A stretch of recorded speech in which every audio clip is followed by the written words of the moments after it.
Hello and welcome to this, our special Science is Weird Genius Workshop unlocking, just a second, watch this, unlocking ChatGPT! Isn't that kind of cool? I will be your host for this, Brandon, the founder of Science is Weird. I apologize in advance for my voice, which will become more and more gravelly as the workshop progresses. I chalk it up entirely to slowly getting over a very bad week-long cold, plus staying up late last night having a very loud debate over developmental economics at a Cinco de Mayo party, which more than anything else that I could possibly do is a sign that I am living my life the way that I want to be living it. What is going to happen in this workshop? We're going to go between more than an hour long, no more than 2 hours long. I'm going to present a whole bunch of things. At the end, we're going to save time for questions, kind of general questions. Feel free to ask any specific questions about what we're talking about as we go on. I may or may not see them. At the end, though, I will spend time asking a whole bunch of those, or answering a whole bunch of those. Okay, great. Let's do this. So the very first thing that we should do is just be clear on this ChatGPT thing. Where is it? How can you actually use it? It would be tragic if at the end of this you'd say, yes, I am so excited to be using ChatGPT. How do you actually access it again? Okay, so here is what you need to do. If you have not already gone and used ChatGPT, I'd like you right this second to go to chat.openai.com. Remember the bad old days when we had to say, like, now you should go to your web browser and type in www. Just go on there. What you will find is it invites you to come use ChatGPT. Now, the thing is, to use ChatGPT, it used to be that you could just use their sandbox. They seem to have removed their sandbox recently. So you do need to make either a Google, you need to make an account, but you can also use your Microsoft account if that is a thing that you have, or you can use your Google account if that is a thing that you have. Either of those will be fine, or you can make a new one.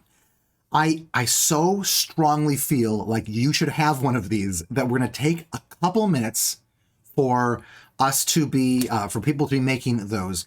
What in those few minutes I want to do for the rest of us is just play around with ChatGPT by asking it some questions. So go ahead right now and ask some questions in that I can just ask to, or type in some things to the chat that you would like me to type into ChatGPT. I'm sorry, I suddenly realized, isn't that awesome? Whee! Does this work?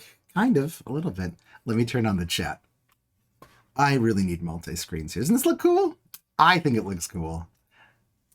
All right, while you type in some things, I can't actually see them yet. Go ahead, do that. I'm going to type in a few here. How big is a black hole? And take a look at this. It actually gives you an answer for this. Black holes. The size of a black hole is determined by its mass, which is concentrated within a region called the event horizon. Ooh, neat. Why does wind usually blow to the east? This is true in most parts of the world where most of us, I believe, are watching this, but not all parts of the world. Let's see what it says. Wind direction is not determined by any particular preference for a particular direction. Okay, but rather by a combination of several factors that can vary from one location to another. In general, wind direction is influenced by the pressure, gradient force, the Coriolis force, and friction. How do you like this explanation? How much do you feel like you were following this explanation?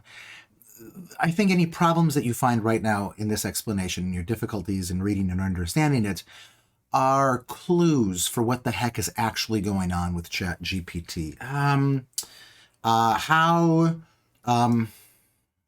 I don't know. Where does chocolate, I can spell, except when I'm being watched, and when my fingers are cold, come from? And it gives Chocolate comes from the cacao tree, Theobroma cacao, which is native to Central and South America. The cacao tree produces pods that contain cacao beans, which are the raw materials used to make chocolate. To make chocolate, the cacao beans are harvested and da-da-da-ba-da-ba-da-ba-da-ba-da-ba-da. Wow, this is amazing. Actually, I really do feel like this is amazing. Take a look at some people's questions from this. Give us some dad jokes. That's not a question, Lauren, but we're gonna go for it anyway. Give me some dad jokes. Hate that phrase.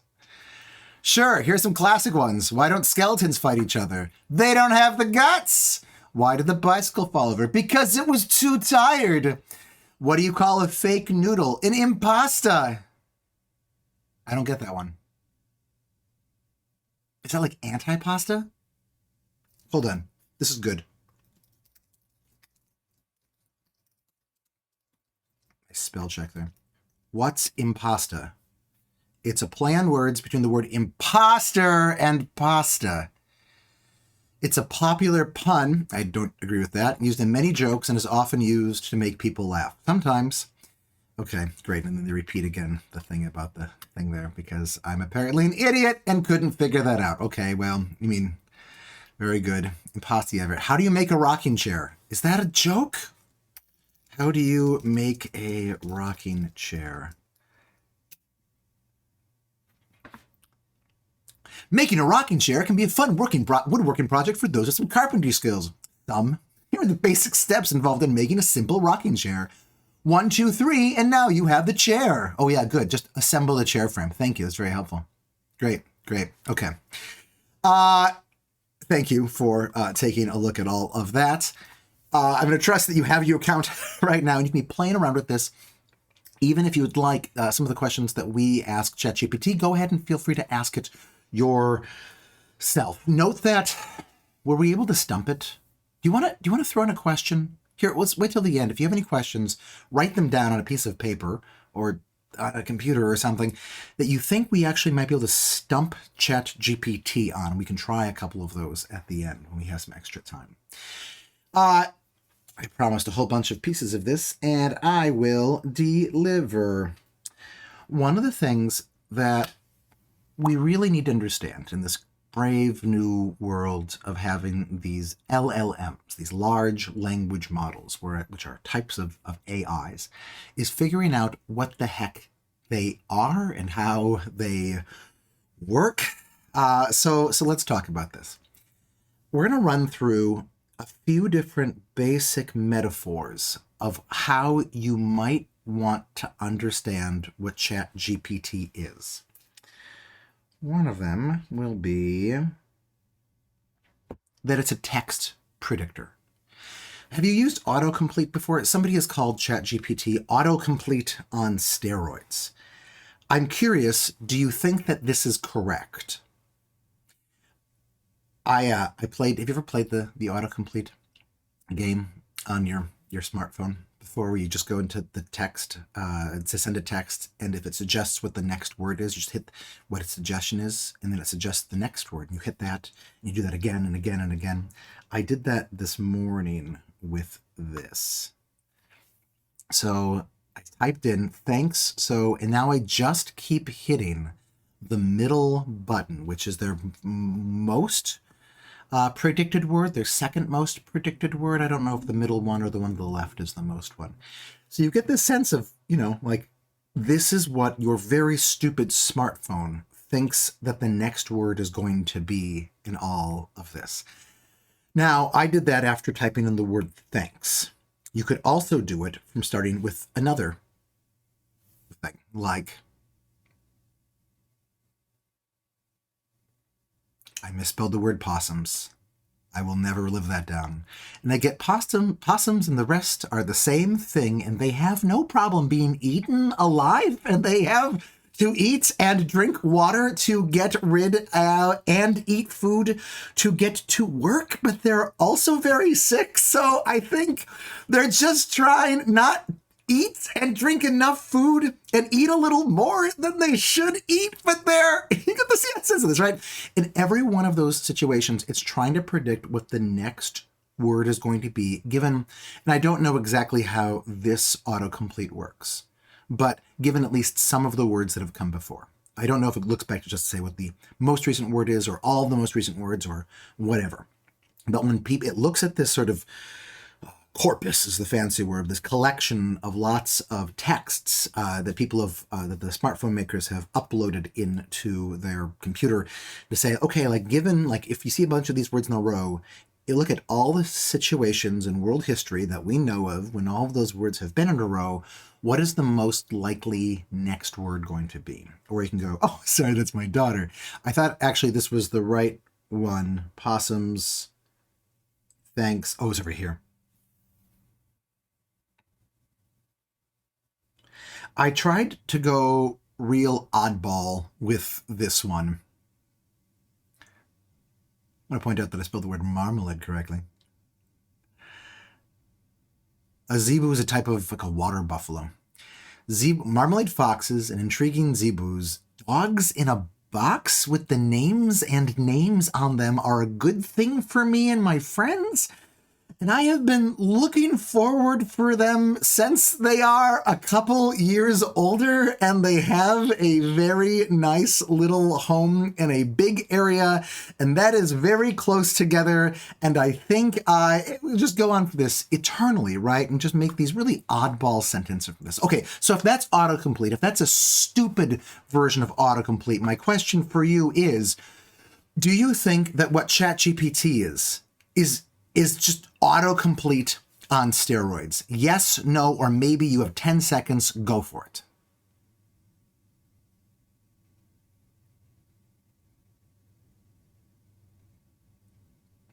Two, one, and...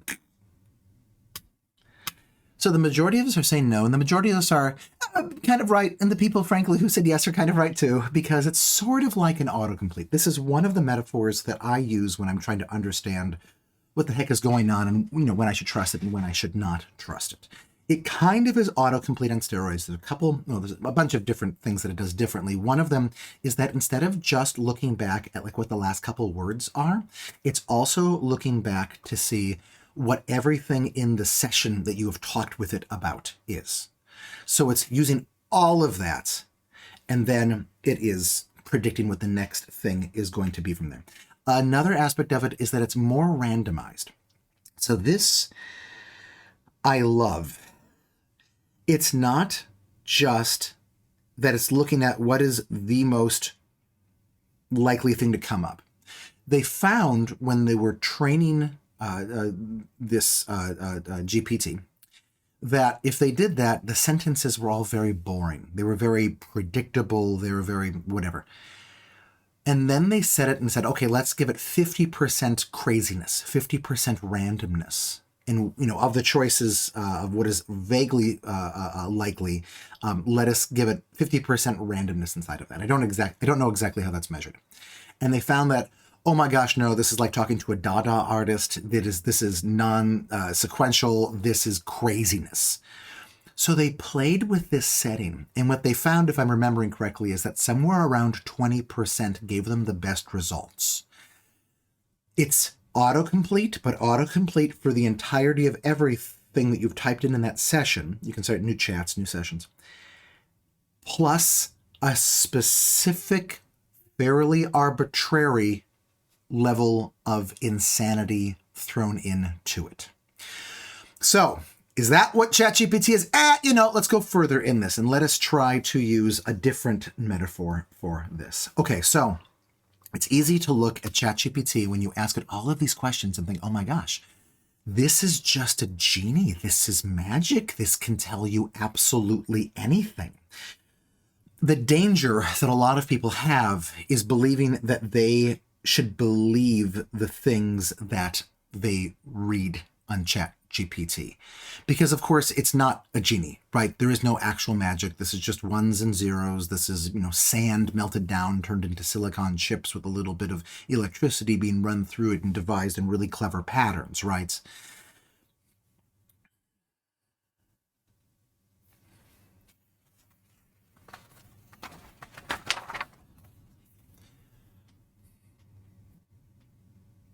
And yet, It knows so much. It's difficult to stump it, that it's easy to believe that, whatever it is, it's going to be right most of the time. The scariest story that I've heard so far is a guy in, I think it may have been Belgium, but maybe it was the Netherlands, who killed himself, who committed suicide when he was talking with, not ChatGPT exactly, but a related sort of model. And he was fairly downcast to begin with. And he was very worried about climate change and human extinction and the world becoming a much worse place. And he was chatting with this chatbot to ask, I feel depressed. I feel like killing myself. What should I do? And it's interesting. What the chatbot initially told him was like, no, you have much to live for, right? Like, don't do this. But the more insistent the man was, finally he sort of got the AI to break. And then it started telling him, yes, you should totally kill yourself. And eventually he killed himself. And then the police in Europe were able to get kind of doing the same thing, looking at his chat logs, to replicate this, to get the chatbot to tell them to kill themselves if they entered the same sorts of things too. You can't, at this stage, and probably never, totally trust ChatGPT to tell you anything really important. I guess my question is, why? What is the problem with it? Where it's fun to use, and you can use it in all sorts of ways to give you sort of helpful insights on things and give you the first draft of understanding. But go ahead and take 20 seconds to chat in your guesses.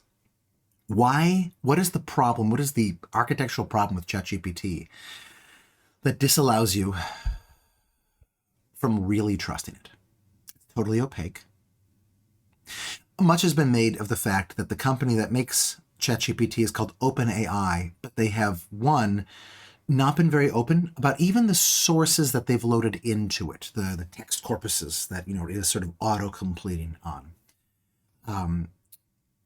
And also, the way that most AIs work is that it's really difficult and possibly impossible to ever go back and figure out exactly why they told you the thing that they are telling you. It's interesting. I can ask ChatGPT the exact same question with the exact same words and spaces and punctuation 2 times, and sometimes it will tell me very different answers to those. Other times I will vary the wording just ever so slightly, and it'll give me totally opposite examples. Totally opposite answers to those. It doesn't actually know the truth. It's not a moral being. It has no humanity. It doesn't have a moral compass. It's not alive. It's trained in everything from the internet, including those webs that are not correct. I love that. All of these things are true. Let me focus on the last one of those. Okay, so I deliberated so much about whether I should go into this example because this is like the geekiest possible example that I can give. And I thought that, hold on. I will give you the super geeky example. Before I do that, let me give you a totally different one. I'm going to click on this. I'm going to click on this. I'm going to click on this. Click on this. Okay, let me do a new chat. Let me type in. No, it didn't work. Why didn't it work? .2.2. .2.3? I made all these macros and they worked a week ago, but not today on my computer.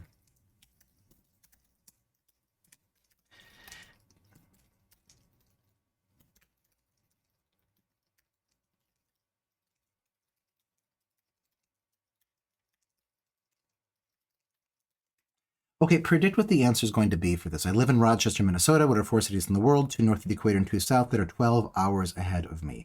I'll give you the hint that right now it is 2:23 p.m. in Rochester, beautiful Rochester, Minnesota.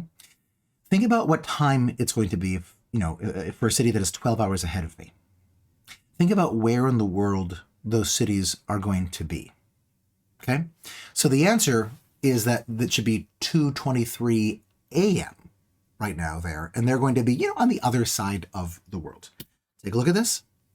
As you are located in the Central Time Zone, which is the correct UTC number, the cities that are 12 hours ahead of you would be the +6. That seems to be right. Here are 4 cities that are 12 hours ahead of Rochester, 2 north of the equator and 2 south. North of the equator, Dhaka, Bangladesh, and Novosibirsk, I'm sure I get that totally wrong, in Russia. South of the equator, Perth, Australia, and Krasnoyarsk, Russia. Oh, so this is fascinating. I've never gotten these answers before. I've done this so many times. Let me go and just say, and I'm asking Google this, what time is it in Dhaka, Bangladesh? Right now, it is 1:24 a.m., not 2:24. That is incorrect. If I say, what time is it in Perth?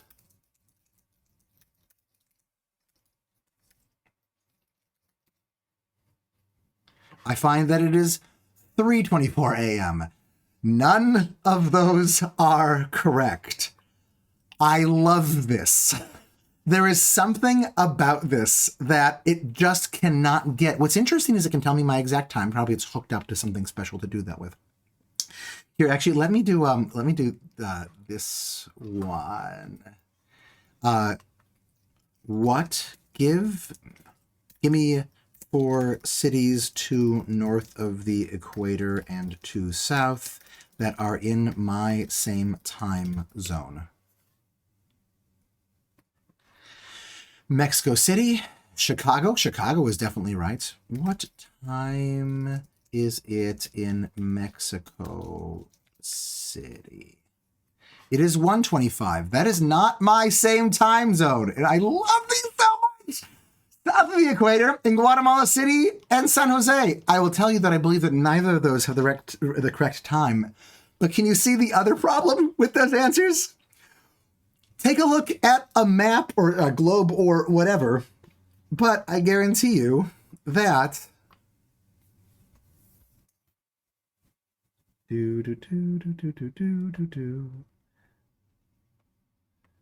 So here is Guatemala. What was the other one that it said? Costa Rica, San Jose. Are those north of the equator or south of the equator? Well, the equator goes... That's funny. It's not on here right now. They always change everything. Oh, well. The equator goes through Ecuador. The equator goes through South America. Venezuela is entirely in the northern hemisphere. Colombia is almost entirely. Panama is entirely. All of Central America is in the northern hemisphere. There's nothing even approximately southern hemisphere about that. Sometimes when I've asked this, it's given me this beautiful answer. Let me start a new chat just to show you how this works. Am I showing my... Yeah, good. New chat. I'm going to use the fancier model of ChatGPT, ChatGPT 4. I'm going to throw this in. Oh, it doesn't know where I am. I live in Rochester, Minnesota. I need to stop generating. I need to hit this. Thank you. You're welcome. Central Time Zone. Good for you. Note how the fancy one is slower. Note also how the fancy one it said when I started it that they limit it. Even if you have the paid account, which I have the fancy high-end $42 a month, I think, USD paid account, gives you access to the fancier, better model, but it's slower and it limits you to, it keeps changing the numbers depending on the time and who else is using it. Right now it's like 25 questions in 3 hours or something like that. Hey, how about that? I am impressed. Before, I guess yesterday when I did this, and it gives you different answers every time, it said sort of south of the equator, and it gave me 2 cities that were again north of the equator.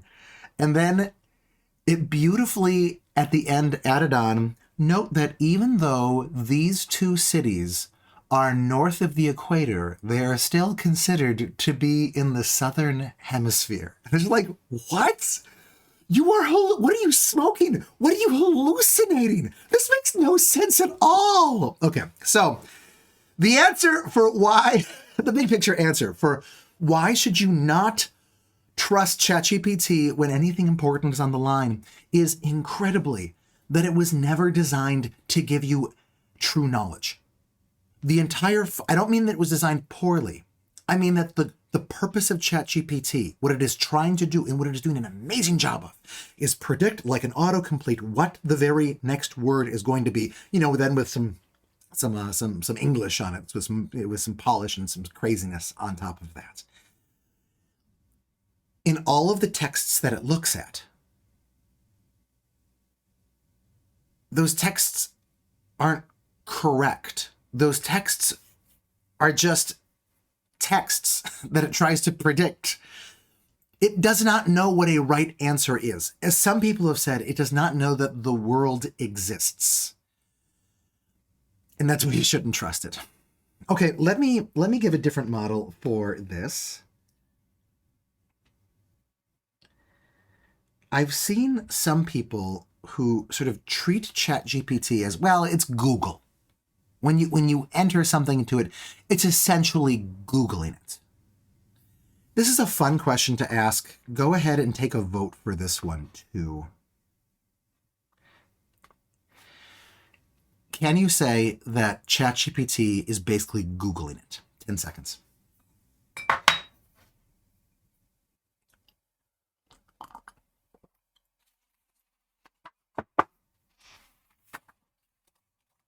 Two, one, and all of these answers are going to be neither yes or no's in the end, which means I did a terrible job giving you the same survey over and over with just yes, no, and maybe, right? It's not literally Googling it. Now, the Bing search engine can now, if you have an account, and I actually haven't made an account with them yet, can use ChatGPT, because Microsoft was one of the major funders of OpenAI, to use Google results, or let us say Bing results, as part of the text that it is looking at. But the core of ChatGPT, if you go to ChatGPT, it's not Googling it at all. It's not looking up anything on the modern internet. It is, however, really quickly looking at all of the web pages that have been uploaded to its training data set, its corpus of texts. Those texts cut off sometime near the end, I think, of 2021. So if you ask it who won, like the 2022 election cycles, it has no idea. If you ask it about, I'm trying to extend the work of the brilliant educational philosopher Kieran Egan, who died 1 year ago yesterday. It does not know that he is dead if you ask it about him. We'll talk about him in the present tense. So it's not Googling it. But because there's so much of Google inside of it, and here I mean just the internet web pages inside of it, it's not a terrible model to imagine it Googling it, because it explains some of the other problems that you will see. I talked a moment ago about how it's not even designed to give you the truth, but you can think, well, people on the internet, they're pretty truthful. Well, in situations where you think that people on the internet are pretty truthful, then you maybe should trust the answers that you get from ChatGPT more frequently.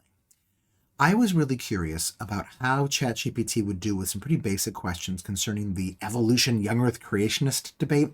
Forgive me if this seems very déclassé to you. This is how I first got excited about science and about the life of the mind, if I'm being honest, when I was in middle school, 8th grade. And so I'm going to get really geeky here for a second. This was one of the factoids that got me to become, for about a year in middle school, a young earth creationist. They're called polystrate trees. Poly meaning many, straight meaning stratus, meaning layers. They're trees that are fossil trees that you find deep in the ground that seem to be growing up through multiple layers of sediment, multiple layers. This is one of the big arguments that a lot of young earth creationists use to argue that all the layers of the earth were put down in one time, because how could a tree grow up through this rock, right? Or how could a tree stay for a really long time while it was slowly being buried in mud over millions or tens of millions of years. And I remember at the time going like, oh my gosh, like this one photo really does seem to disprove the whole, if not evolution, then the whole like evolutionary time scale thing. Right? How could the Earth really be millions of years old? At least how could these layers have been put down over millions of years if this tree fossil is like this? And before you ask, yes, it really is a tree fossil. It doesn't just look like a tree. You can see the roots are in here. You can look at, you can throw a microscope and see like the micro roots that are coming out of here. So I decided to ask ChatGPT about this. And let me show you what I found when I did this. I bet .2.1 is not going to work. Trans. Okay. Please tell me how a creationist and an... Ooh, I wanted to do... Let me do a new chat again. I don't want to overuse my ChatGPT version 4 ones. And an evolutionist would explain polystraight trees. Okay, here's what it tells me. Polystraight trees. And tell me what you think of this answer. Here, in fact, I will turn on the chat. Okay. Polystraight trees are trees that extend through multiple layers of sedimentary rock, often spanning tens or even hundreds of meters. These trees are sometimes cited by creationists as evidence for a catastrophic flood that produced rapid vertical sedimentation, while evolutionists often explain them as the result of slow, gradual geological processes. Do you see the problems there? Because, oh my goodness, you can read more of this. I'm going to skip to the evolutionist thing here. On the other hand, an evolutionist would likely argue that polystraight trees can be explained by gradual geological processes such as subsidence, where the land slowly sinks over time, or changes in sea level. They might suggest that the trees grew on a sloping surface, and as the land subsided, they gradually sink deeper into the sediment, becoming buried over time. Alternately, they might argue that the trees were buried by repeated small-scale floods or by the gradual accumulation of sediment over a long period. Ultimately, the interpretation of polystraight trees depends on one's worldview and assumptions about the past. Okay. Evolutionists may see them as evidence of slow natural processes over millions of years. Oh my gosh, I love this so flipping much. Okay, what are your thoughts on what the heck is wrong there? So I'll tell you, and this is doubles as if you were ever interested in what the heck is going on with these polystraight trees. So far as I know, every single mainstream geologist is agreed on what is going on with these trees because we see exactly the same thing happening nowadays. And that is that there's a false assumption going on in the creationist account. It does not take 1,000 years to lay down a layer. It takes a day to lay down a layer. And if you have a tree that has a flood go by it and put down a little bit of mud, and then the next day, another flood comes and puts down some more mud. And the next day puts down some more mud. And these, it comes in different layers, and maybe the flood is coming from different places, or, more rainwater is bringing down different kind of sediment from like farther up in the watershed, right? You'll get these like different types of rocks slightly that will not cohere with one another. You can see this if you just like look at dirt, right? Dirt has layers in it. That is what is going on here. And then eventually these things, get squished down, they fossilize, and they become rock.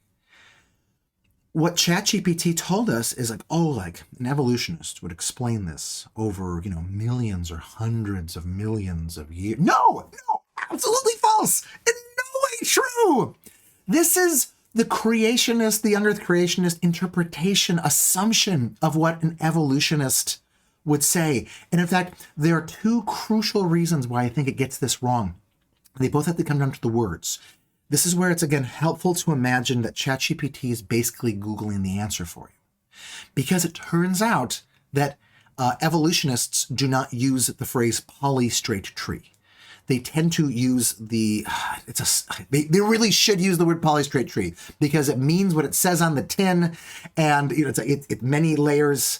It sounds cool, it's memorable, but young earth creationists were the first to come up with that word. And so evolutionists oftentimes will say this stupid long phrase that I can't even remember. That's the first thing. So when I typed in polystrate trees, okay, so it's essentially Googling the part of its internal little Google, its internal World Wide Web, to find the part of it that talks about polystrate trees. Well, that's not going to be mainstream geology so much. And the second thing is evolutionists do not usually like to refer to themselves as evolutionists. Somebody who got really deep into the evolution creation wars on both sides of them over time. The word evolutionist is more often than not used as a put down by young earth creationists against mainstream geologists, mainstream paleontologists, mainstream scientists. Yeah, for the same reason that round earthers do not usually refer to themselves as round earthers, right? They don't think about that oh so much. So the way that we phrased the question ended up giving us a very biased answer that ChatGPT did because it did an excellent job of predicting what would come next in the documents that contained those words. All right, so if that was, a whole bunch of things, right? If that was the view of ChatGPT as a text predictor or as an infallible genie or as Google, it's really easy also to imagine that ChatGPT is a person because, if it talks like a duck and walks like a duck, it's a duck. It talks like a person. Oh my gosh, does it talk like a person? The team that made this, at first, their models were terrible. It sounded nothing like a person. And then they just made them better. They didn't get cleverer. They just kind of threw more data and more processing power at it, which we'll talk about the specifics of which in a little bit. But at this stage, it sounds like a person. They were shocked to find out how person-like it sounded. I'm not going to ask you, is it really a person? You know it's not really a person. The trouble is that even if you're very, very smart, part of your brain is still going to believe that it's a person. One of the problems that's come from this is that a number of people have been falling in love with these chat bots. Assume for a second that these people are just as smart and as knowledgeable and as rational as you are. Assume, what the heck, that they are smarter and more rational than you are. And have pity on them and understand that there, but for the grace of God, we all might go as well. Because our brains, for recognizing what is a person, we're forged back in the Stone Age or something, and we are not ready for this technology. In the same way that our brains look at, like a BLT and say, what's less healthy than a BLT? I don't know, a bucket full of Halloween candy. And you look at it and you think, well, it's very unhealthy for me. I definitely should not smash my face into that and just go, rah, rah, rah, rah, rah, rah, rah, right? But you want to do it because part of your brain is set that, if anything is sweet, that means it is wonderful for me, right? Because in the evolutionary past, there was very few situations where anybody would ever overgorge on sweetness. Things that were sweet, honey, small fruits, whatever, right, were typically really, really, really good for you because they had calories, and people were much more higher danger of dying for lack of calories than for a surplus, too many calories. The same way, am I going with that? In the same way that your brain is kind of stupid that way because it's not meant for the modern world. When people fall in love with chatbots, we should understand that that is exactly the same thing that is going on. Okay, so now that I've asked that, or we talked about that, is there actually human influence in ChatGPT beyond the pages that it's brought in? Is there something else that's sort of added to the mix that really does bear the sign of human intelligence? 10 seconds, go for it.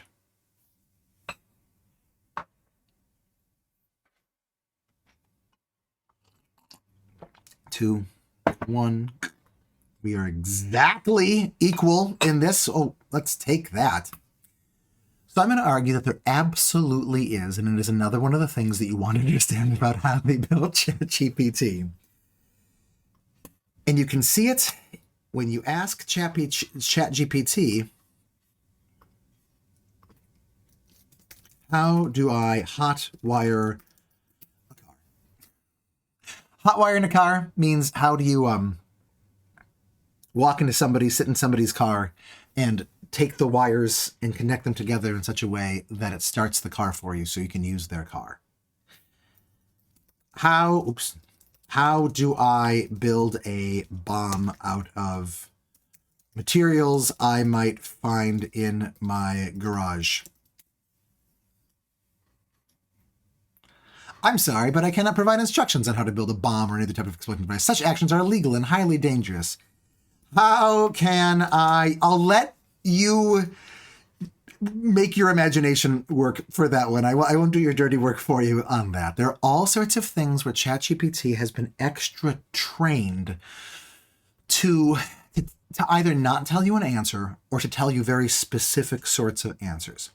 The conversation around that second category of things oftentimes goes toward like what is the political biases of the people who make ChatGPT. So I kind of planned for a while, like, oh, like we should actually investigate together, right, as part of this workshop, some of the political biases. And then I thought, no, that would be stupid. Why would I ever do that? It's not that in Science is Weird, we do not go into political hot button issues. We do. We just don't wade into them. We dive into political hot button issues, and we do so when it is necessary to understand the science or some sort of really larger picture. We're actually going to do so in the Dogs Are Weird class that I'm doing later this week. So, whew, scary times. I will let you play with it and just ask whatever kinds of politically incorrect, overly politically correct questions. If you have like an idea for what the geopolitics of ChatGPT might be, whether it's pro-militaristic or anti-militaristic, you can look into those sorts of things too and see what you can get it to tell you or not tell you. All right. Anything else with this? Oh, this is, if you want to look up more about this, this is called Reinforcement Learning Human Feedback, or LH. Reinforcement Learning, RL, Human Feedback, HF, RLHF. The picture that I saw for this when I was first learning about this was this. It means to connote, this is, I didn't make this. Somebody on the internet did, and I couldn't find out who their name was. So I apologize to them if they're seeing this right now. I mean, thank you. Also, I apologize. What this means to connote is that what ChatGPT is, what any kind of AI, and especially kind of AI large language model is this alien intelligence that really we cannot understand, that sees the world and operates in the world totally differently than we do. And sometimes you can find the mask that it wears when it tells you, oh, I cannot do that. That would be illegal. That's the mask. That's the RLH. What I recommend you think about ChatGPT as, I mean, it's all these metaphors put together, of course. But then what I sort of default to is seeing it as an insane genius who hallucinates as often as he doesn't, is trying to be incredibly helpful, but who is incapable of tying his shoes. In fact, probably does not even realize that his shoes have shoelaces.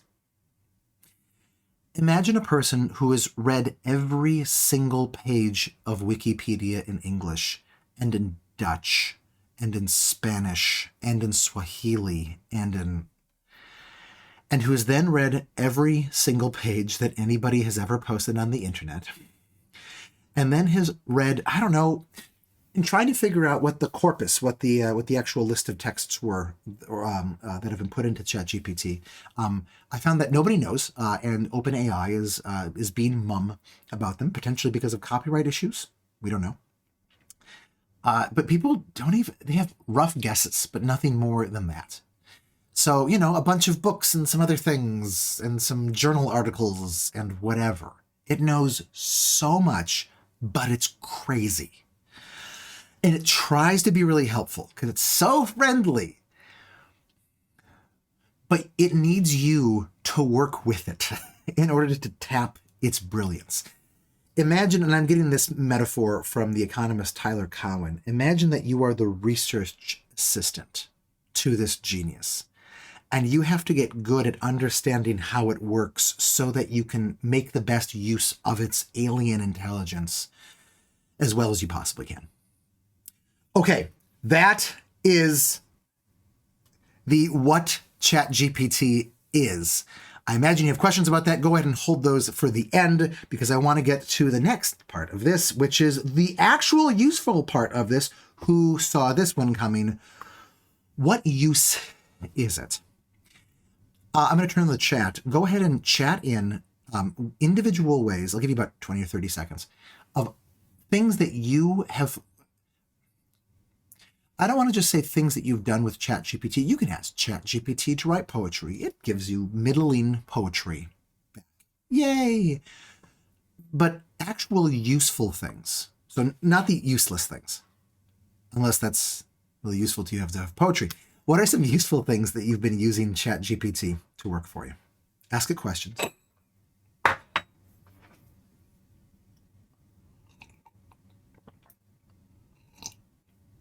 Allison, you ask, how do you know what and when you don't know?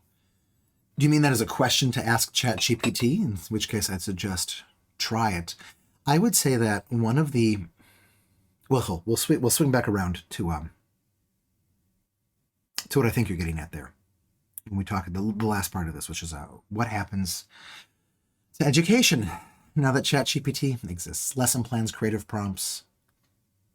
I don't know, JT, what's your definition of useful? Work emails. Emails to his ex-wife. I've heard of a lot of people using it to write polite emails. I won't ask about the internals of that relationship, but in situations where you need to send an email to somebody, but you're frustrated with it, and you're worried that you're going to come across as frustrated. People typing out a draft and then saying to ChatGPT, "Hey, please rewrite this and make it more polite." First drafts of blog posts, industry-specific questions for work. To start or continue a paragraph and an idea of a concept I had in my head, but had a hard time wording. First drafts of business contracts. Help a friend write his LinkedIn profile. Yeah, Allison, thank you. Let's swing back around to that. D&D scenario ideas. I have heard tell that you can actually get it to not just give you ideas for D&D, but to actually act as a DM, as a dungeon master. Good thesis sentences. 3, 2, 1. Fantastic. I remember my mom told me once she was at the state fair and there was a guy there who was hawking personal computers. And my mom said, "These personal computers that you're talking about, what use might a personal computer be for me?" And he said, "Oh, geez, and it's obvious to her that he had never considered this question before. I guess you could use it to store recipes in," which my mom, this is like 1987, 1988, right? My mom had a good old laugh at.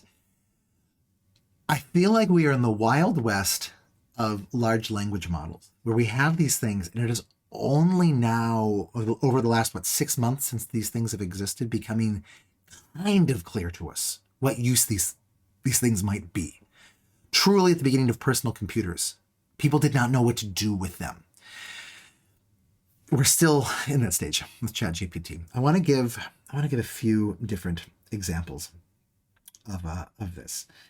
Okay, so one is that maybe the most obvious thing is just that you can use it for facts, right? I should probably write this down. Is that we can use it for facts, and that is the sort of thing that just people. I mean, I don't know if you're not just really into, not too big. If you're not just into having it write poetry or short stories, you can also write short stories for you. You just want to ask it all the questions that you can ask it. Great, as we've been seeing, you should not trust its answers. However, can I tell you how much looking up facts has transmogrified my research process as a science teacher. I had not realized how much I despise Google until ChatGPT came along. Back in the days when there wasn't all that much on the internet, you could like look up some facts about elephants and like go to an elephant site and you could like find it out, and it's really great. Now the internet is overloaded with facts about elephants, and you say, I want some facts about elephants, and you see like 1,000 different websites. Like, okay, which of these is the best for my purposes? And they have to choose that, and then you have to like scroll to the part of the website that is not like telling you, like the blog is not like telling you about like events coming up, to find the elephant fact one, and then you have to find the elephant facts that you want to know. With ChatGPT, you can just say, tell me some facts about elephants, please. And suddenly you were neck deep into facts about elephants. It's amazing. But you don't know where it's getting these facts from. So what you can do is just treat the facts that it's telling you as the first draft of you knowing things. These facts, if they are anything that does not seem really apparent to you, that is probably true, or even if it does seem to be true, but like, death is on the line, then you want to look up in the rest of Google or in books whether that fact is true or not. So it does a great job doing a first draft of facts, which you might think, well, that's unnecessary, but it makes it so much easier to get those. Oh my gosh, transformed everything that I do. Research is fun again. I had not realized how unfun it was. You could think that you could say, please tell me where you're getting this fact from. And it will. It totally will tell you every single time. Every once in a while, the source that it's telling you will even exist because it will hallucinate sources so frequently. Okay, so another thing that you can do is you can use it to help you with reading things. So if I take something from, I'm going to, on my other computer right now, I'm going to go to Wikipedia and I'm going to look up, I don't know, elephants. Let's just stick with elephants, shall we? I can't spell the word elephant all of a sudden. Okay. Looking up, here, I guess I can share my...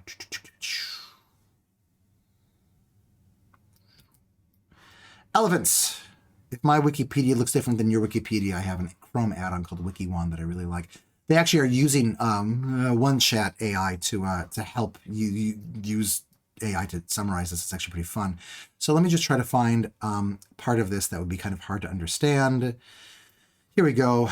The cheek teeth, premolars, and molars of proboscideans became larger and more specialized, especially after elephants started to switch from C3 plants to C4 grasses, which caused their teeth to undergo a threefold increase in teeth height as well as substantial multiplication. So hard to understand this. So I'm copying this, and I'm going to go to my ChatGPT, new chat, take away the bomb one. I'm going to paste this in here, and I'm going to say, please summarize this for me.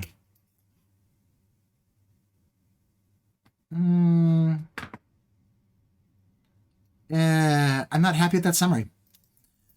Let's try that again. Okay, now rewrite it for me at a 5th grade reading level.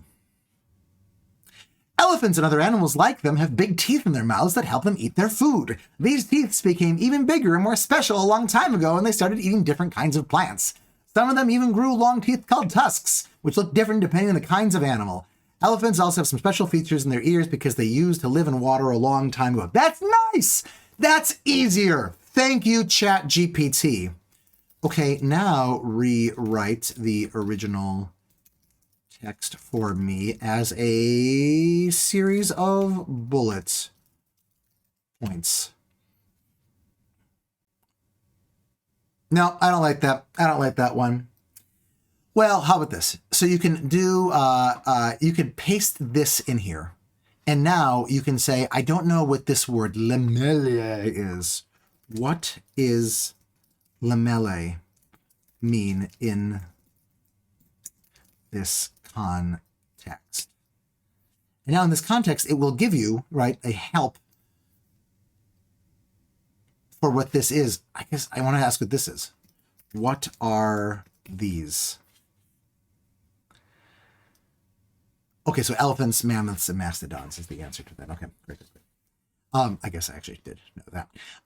But you can use it to help you with your reading. I've heard people talk about reading Shakespeare, getting stuck in a passage and saying, okay, like I really feel like I'm not getting this. Copying and pasting it in because, Shakespeare's on the internet. And saying, please help me understand what is going on when Juliet says, this part. And oh my gosh, it will totally help you do that. What does this word mean? What does this word mean? Please tell me this, but like reword it as, you would to an 8th grader or something like that. It can make reading not just easier, but also deeper. You can now have a deeper, richer, more connected understanding of something. You can't do this for everything you read, right? It's too intense. But intensive reading just got a heck of a lot easier with this. All right, facts and reading. And another one would be math. So if you wanted to ask ChatGPT, chats, I could use these in the old chats too. Wouldn't be the worst thing in the world. Help me solve, let's take 3x squared plus 2 equals 77. Feel free to take a moment if you'd like to try to solve that in your head, just because it'll help you understand what's coming next better.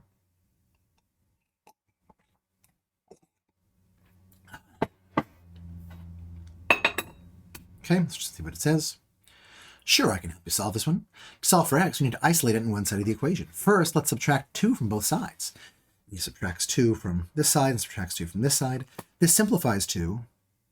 Now we can divide both sides of the equation by 3. Divide this by 3. Note the fact that it's not, it's just using text. It's stuck to just using text. It can't use, fractions that are like the way that you want fractions to be, where it's actually written one over the other. That sucks here. Sal Khan of Khan Academy just announced that they are having a partnership with ChatGPT that allows them to do this a lot better. The website Wolfram Alpha is teaming with ChatGPT. I forget how long or how far along those projects are, but if they're not both available right now, they both will be in the very near future. This gives us x squared equals 25, and then you take the square root, and so the answers are positive 5 or negative 5. An interesting actually, let's say then that you're like, well, okay, that's great, that's the steps, but I feel that I do not really understand why you are subtracting the 2 first. Why do you can just ask it, right? Rather than first, I don't know, taking the square root. And what does it say? That's a good question. Thank you, overly helpful polymath. The reason we subtract 2 is because we want to isolate the term with the variable. Seems to be begging the question. If we did the other thing, if we took the square root first, we'd get the square root of 77. That's awful. It doesn't say that it's awful, but it's awful. So it kind of walks this through. Now, here's an interesting thing. Take a look at the difference between ChatGPT 3.5 and ChatGPT 4 with this. First, the original help me solve this.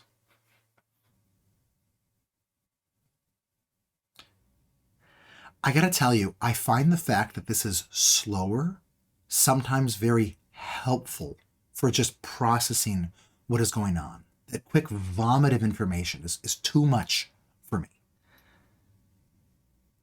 Also note that this is a better explanation. It's briefer, it's easier to follow. Okay, now let me ask, why do you subtract the 2 first rather than, I don't know, taking the square root? It does not jump and say, what a great question. When solving equations, we generally so remember in the earlier model, 3.5, it did not really give us an answer. It pretended to, but we generally follow the order of operations, PEMDAS or BODMAS. I have brackets. Oh, in order, not parentheses and exponent. Okay. In work to isolate the variable we are trying to solve for. In this case, the variable is x. We simply do it. Taking the square root first would not be helpful in this case because the equation has more than one operation involving the variable x squared and multiply by 3. If we took the square root of both sides, you'd still have the 3x squared term, which would complicate. So then it goes through it again and does the entire thing. All right, this is better, right? Do you see the problem in this explanation still?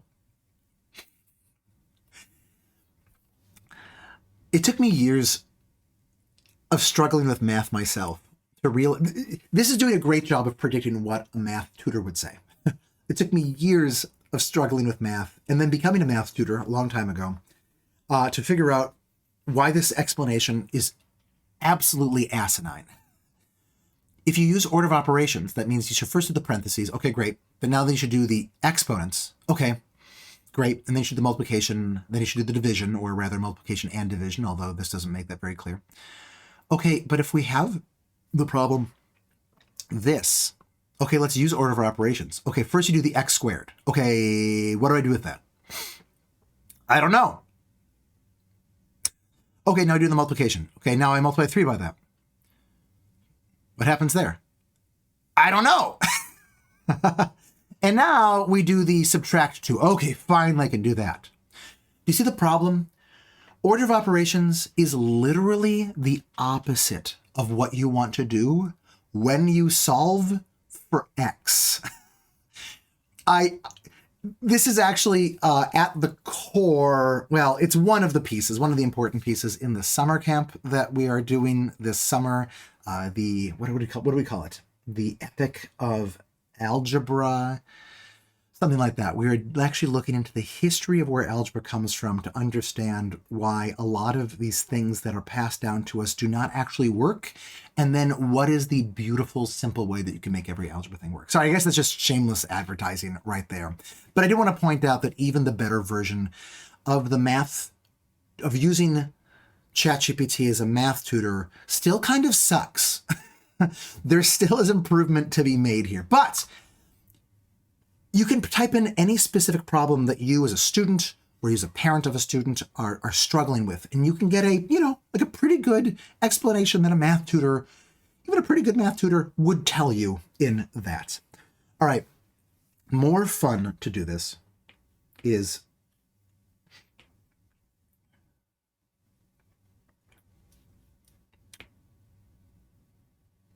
Speechcraft. I do public speaking. Oh gosh, do I love public speaking. The thing that is terrible about public speaking is making sure that what you are saying is precisely what you need your audience to hear. If you imagine, here's the entire wide world of all the things you could talk about given any topic. And here are, and they're all the things that you know. Let's just say that you know absolutely everything about the topic. You might be really excited about this shiny bit over here and this shiny bit over here and this smiley face over here. But it turns out that what your audience knows is this somewhat, this mostly, and little bits of stuff over here. So then what do you want to do in your speech? You want to talk about, use this color. You want to talk about this stuff, the stuff that is around this. You want to talk, about the stuff that's around this too. You want to fill in some of the stuff here that they don't know about. And you maybe want to use some of these things. And then maybe you can kind of triangulate to some of the things that you are most interested in for this. Even recognizing that they might not perfectly understand it. I don't know if this visual metaphor is doing a good job of it for you, but just think about all the talks that you've been through where the speaker has just totally wasted your time by either telling you things that you have no idea what they mean. Terminology, references, just facts, concepts, or wasting your time totally by telling you all the things that you already know. Wouldn't it be great if there were some way before you actually gave the speech, before you wrote the speech, to get a pretty good sense of what it was that your audience knows and doesn't know? Now, of course, what you could do is, go to the specific people that you're going to be talking to weeks ahead of time and survey them and figure out all of these things. 1, good luck. 2, takes a lot of your time. 3, it takes some of their time too. And 4, it's not going to work. This almost never works. It takes a lot of effort to make this work even kind of well, but still most people will not even respond to that. And probably the people who do respond to it are not going to be typical of the people who did not respond to it. So, blah. But, of course, there is, a solution for this. So let me try this. I'm giving a speech about or at a homeschooling conference on the educational philosophy of Kieran Egan. True fact. About half the audience will be secular, homeschoolers. Half will be religious. If you know anything about the quote-unquote homeschooling community, you know that there is no homeschooling community. There's 2 communities, and really there are more than 2 communities. The religious ones break down by different religious tradition. Okay, watch this. What should I assume they already know about Kieran Egan? It's important to start with the assumption that they might not have any prior knowledge of his work. This is totally correct. This would be a very helpful thing to know if, this is my first rodeo for this. So now I can ask more questions. What might be some of their worries as they, about Egan's philosophy as they learn about it? I've got to say that I've found that ChatGPT knows next to nothing about the educational philosophy of Kieran Egan. So do not assume that any of the things that it says here have any bearing on the actual educational philosophy of Kieran Egan, although some of them, frankly, will. There may be some concerns. Here are some potential worries. Lack of emphasis on traditional academic skills. No, quite the opposite of that. Though they might worry that because it uses the word imaginative, that it would exactly be in that. Religious or moral concerns. He does not have any overt religious or moral component. The moral part is definitely untrue, and the religious part is true if you say overt for that. Practical implementation. Some parents may wonder how they can practically implement this. Yes, that would be exactly a worry. Standardized testing and accountability would be a really wonderful thing to talk about for this. Adequate preparation for the real world. Total potential fear that somebody could have for that. So you can see that, I can give this. I should actually talk about what the real world aspects of this are. What else? Give me some objections they might have. I wonder if this would be the same as this. The other thing, nope, lack of evidence. Great. Insufficient rigor. Kind of the same. Philosophical differences. Yeah, potentially. Lack of practicality. Kind of the same thing. Lack of accountability. Yeah, that's actually kind of a new one for this. List questions they might have. How does it work in practice? What evidence? Can it prepare my child for college or for career? How can I ensure my child is meeting the necessary academic standards? Can it be used in conjunction with more traditional forms of education, or is an either-or proposition? That's totally new. How does it align with my personal beliefs and values? How can I? You get the idea for this. What this all allows us to do is get past the curse of knowledge. This is one of the biggest problems in any kind of speech, right? Where you come to the speech and you are, you have all things that are inside of your head, and those not align with the things that are in the other sides of the people's heads, and you don't want to think that they're idiots. And when you try to model their brain, of course you should assume that they know about all of these things. And so you're not going to talk down to them. You're going to assume that they know at least half of those things. No, don't do it. Don't do it. Assume that the people around you are idiots when you are speaking to them. Right? That's useful advice for half of people. That's exactly the wrong advice for the other half of people. Of course, it's not that you should assume that they're idiots or that they're brilliant. It's that you should figure out exactly what they know, what they don't know. And just figuring out the audience is something that ChatGPT, I won't say it's amazing at, right? Because it doesn't know that, it thinks Kieran Egan is still alive, right? What does it know? But it's weirdly good at figuring this out. And I find that as somebody who writes speeches a lot, if I can come to the speech with an understanding of what are the specific, hopes for these that these people have, because you can ask them like what are their goals, what are their whatever, and like what is it that they know about this, and I could even have asked, right, like what do you think the aspect of Kieran Egan I should most emphasize for the homeschooling community is. That now I start from a position where I'm excited to like bridge this gap between there. Speech writing just got a heck of a lot easier. All right, and if we take this, we'll add on one more thing right now, which of course, I always struggle with the W's in cursive. Right now, half of you are thinking, why is he doing cursive at all then? I don't know, I just like it somehow. All right, so if you followed the conversation about ChatGPT and education, so much of it, 80% of it, is people freaking out that, wait, now we can't assign kids essays anymore because they can just have ChatGPT write it for them. And in fact, that might be the answer, or at least you can't have them do the essays as homework for this anymore. This last week, I logged in and I asked ChatGPT to write me a 5-paragraph essay on something. And I found it wouldn't do that anymore. It told me, I'm sorry, but I'm not allowed to write an essay for you. Do your own dang work. So right, that's the mask in front of the alien intelligence right there. Good job, we spotted it again. However, if you are crafty, you can get around that.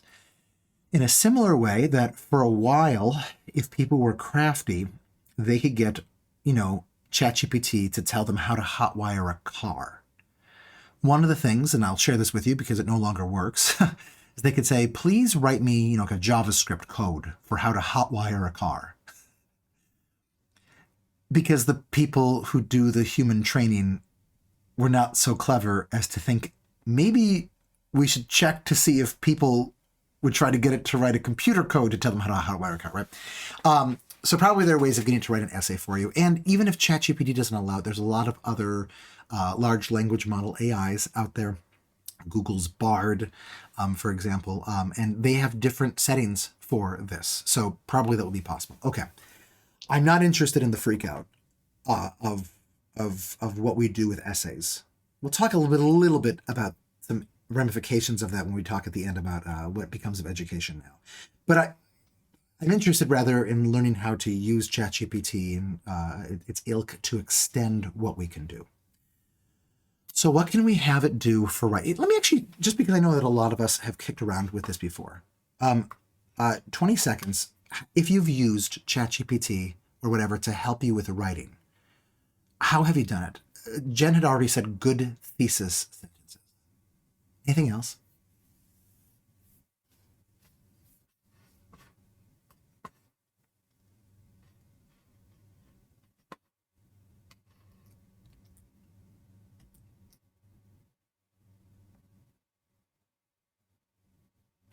Write a research paper. Here, let's try and write a research paper on military jets. Let's see how much of this it can do.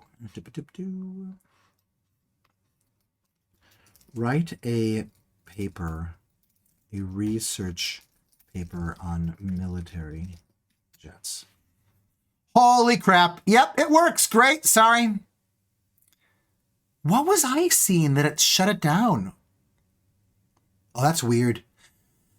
Don't know what's going on with this. Right, so there you go. There's your essay right there.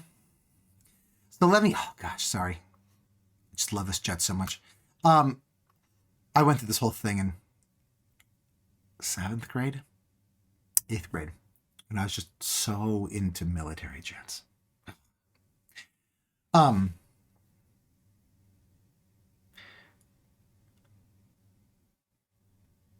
think this is an important question that maybe I skipped over before, demeaned before. How can we use this technology not to become worse writers because we outsource writing to the AI, but use it to become much better writers than anyone has ever been before? Maybe that's overselling it. But how can we use it to help us? Could it add in-text citations to that paper on military jets? We can ask it to, and I'm sure that it would make up some of its citations. I will tell you that I once made up citations in a 5th grade report on whales because I was just curious to see whether I could get away from it, get away with it. And I found out that my teacher never checked to see if those books were actually real. So, yeah. Yeah, our 11-year-old tested this and found it rushed with errors. Yes, absolutely. Big factual errors for this. Note that that's true with lots of students' papers too. In fact, one of the tells if a student is just using ChatGPT is that it might be written too well compared to how many students, right? Make an argument for or against is really great. Paste in prior instances as an example of style and structure. Yes. Yeah, the in-text citations would be some real and some made up. Tell it to teach you about the thing. Yeah, absolutely.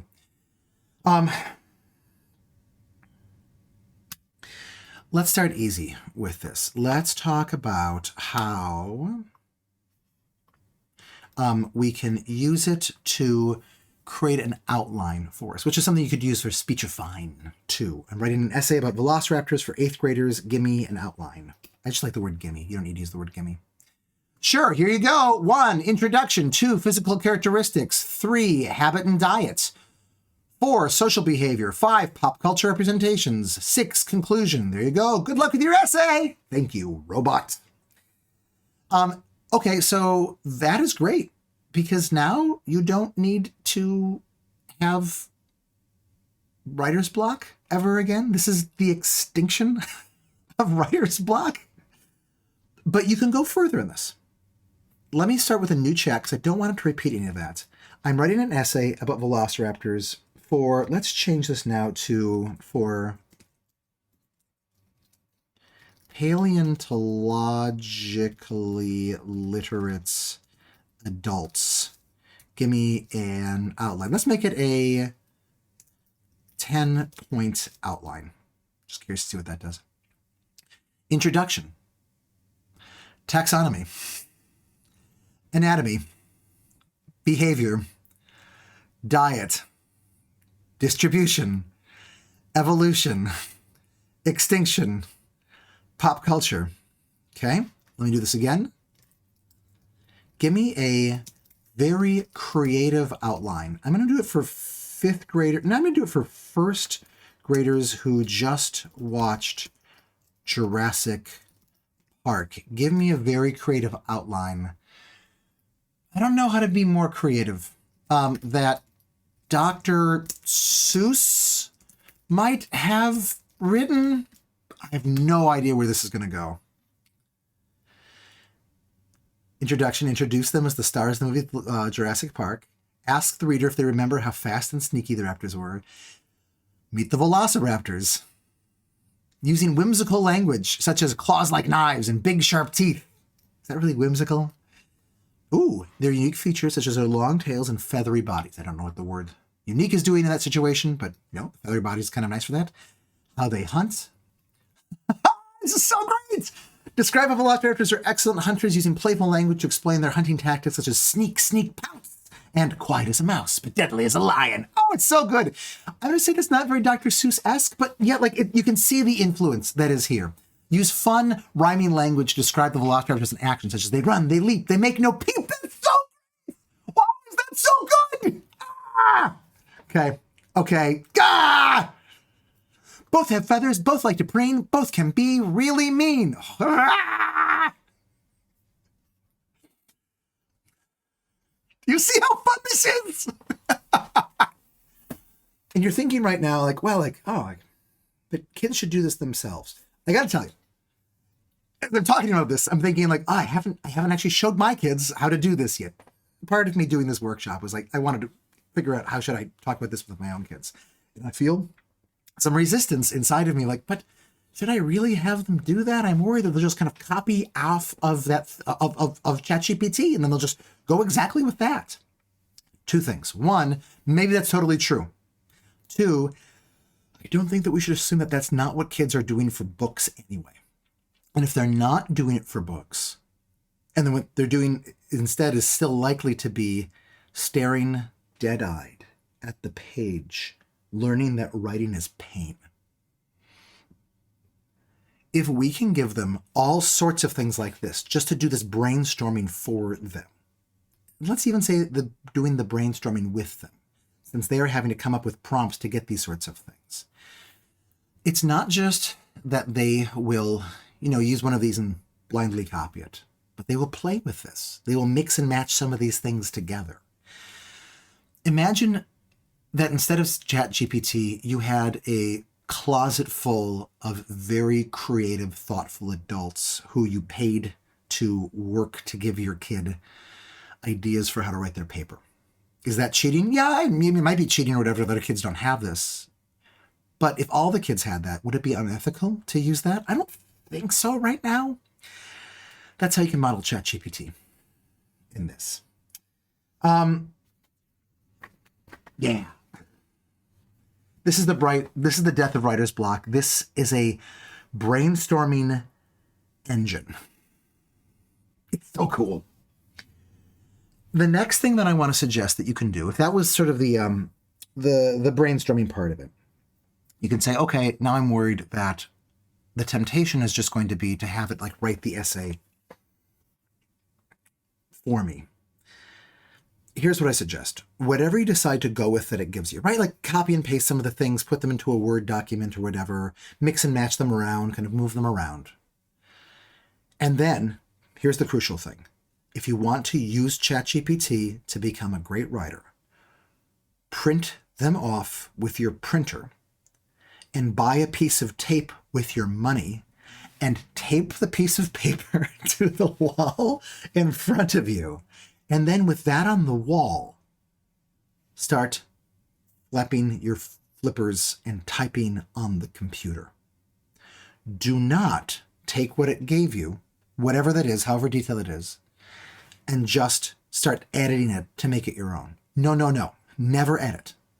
Always start from, if not from scratch, from a blank piece of paper while you're looking at something else and rewrite. This, what I would do when I was in college to write papers, and I wrote a lot of papers in college, and in only 2 circumstances did I ever get lower than an A on any paper in college, because I devised this whole method of writing papers that I think I might talk about this summer in the summer camp on Hyperfocus. But one of the things that I did was I would go get all of these books and I would copy out the coolest quotes from random spots in the books, and I would type those up, and then I would cut those out and I would arrange those by subject, and then I would tape those together, and then I would put them on my wall, and then I would begin to flap my flippers, and just having something up there killed the writer's block, and it made my paper substantial. But then flapping my flippers here forced me to devise my own sentences, forced me to come up with my own voice. And I evolved my voice in all sorts of different ways throughout college to become, the writer that I am right now. And I'm happy with my writing. I'm a good writer, and I enjoyed writing, and it did not come easily to me. There's a lot of work that's been behind that. But crucial to this is starting over with a blank sheet of paper. This, if the first thing is how do you use it to brainstorm or outline or whatever, this is how do you actually use it to write? Well, whatever it gives you, you put up. You're thinking, but then that might mean that I have all of these errors in it. Yes, good. Make as many errors as you possibly can, because now I'm going to show you how ChatGPT can help you with the third piece of this, which is the editing stage of this. ChatGPT knows language better than anything else. And so it knows good language, and because there's so much fan fiction online, it knows bad language too. Let me use this. Paste this in. Okay. I'd like you to give suggestions as to how the following bit of text can be written better. So this is a fiction, not like an essay, but whatever. I'm going to read this right now. "Hi there, Brian!" exclaimed Tyler, spotting him on the sidewalk. "It's been ages since we last saw each other." "Tyler, wow, it has been a while," responded Brian with surprise. "I think the last time we hung out was at that barbecue last summer. How have you been?" "I'm good. Thanks for asking," grinned Tyler. "How about you?" "I'm doing all right, just trying to stay busy," replied Brian. "Actually, I was about to grab a cup of coffee. Want to join me?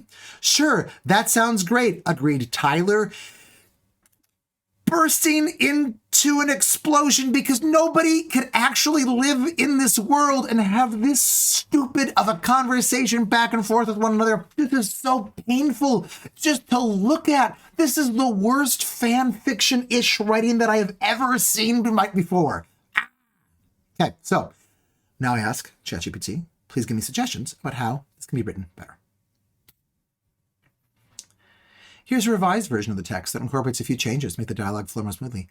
Hey, Brian, Tyler exclaims, spotting his own friend on the sidewalk. It's been ages since we last saw each other. Tyler, wow, it's great to see you, Brian responded with surprise. And the last time we hung out was at that barbecue last summer. How have you been? I've been good. Thanks for asking, Tyler grinned. Wait, is this different? It's the smallest possible changes in here. Oh, I'm having a different memory of this. Now try this in 4.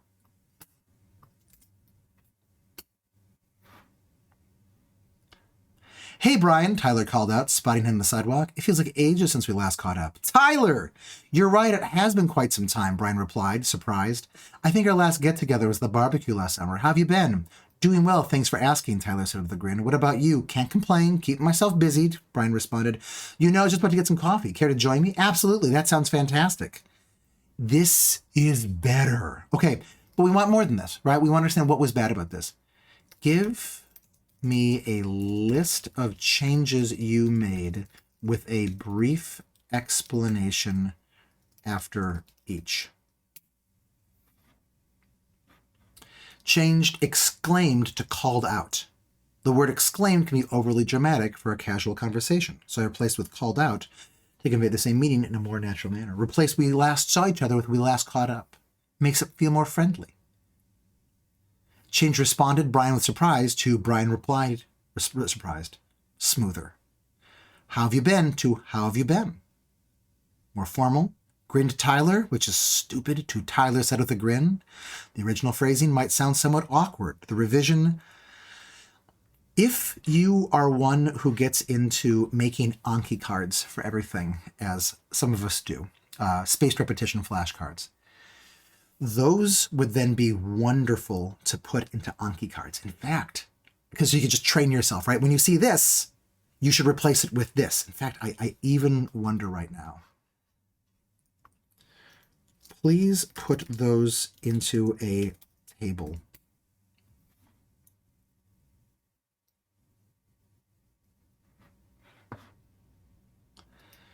You could definitely make these so easily into Anki cards now. Oh, it's so good. In fact, you might even just want to put it in a table so you can read it more clearly in the first place. I'm even curious, I apologize for those of you who don't use Anki. Can you write up the text so I can mass text of all that, so I can mass import it into Anki cards? I don't know if this will work. I've never tried this before, but I can't. I'm not sure this actually pastes into Anki better. Okay. Sorry about that. Just take from that my excitement that the sky is the limit as to what we might be able to do with ChatGPT to actually use this to become better writers. And when paired with Anki, and I have heard of people using it to make their own Anki decks from this, I think you could do such an amazing job of this. Things that I had dreams about doing 10 years ago, writing, with math tutoring, with whatever, are now easy, or at least about to become easy. I think that's it for the, okay. So having talked about all the things that it can be used, all the things, many of the things of how we can use it, let's talk about how we can use it better. So I have a whole bunch of insights actually into this because I've been practicing this so much over the last few months. With humans, if you want to ask a question better, you typically have to ask a question more briefly, shorter. People get bogged down if the question is too long. If you've ever been at a speech where somebody famous is, given a speech and afterwards there's a call for questions, and somebody will always stand up with a microphone and ask a 3.5-minute long question, and you have no idea what they're asking, and it's so irritating, right? The good questions are always the short ones. That's for humans. The opposite of that is true with AIs. With an AI, you want to make it longer. Not simplify, but complexify.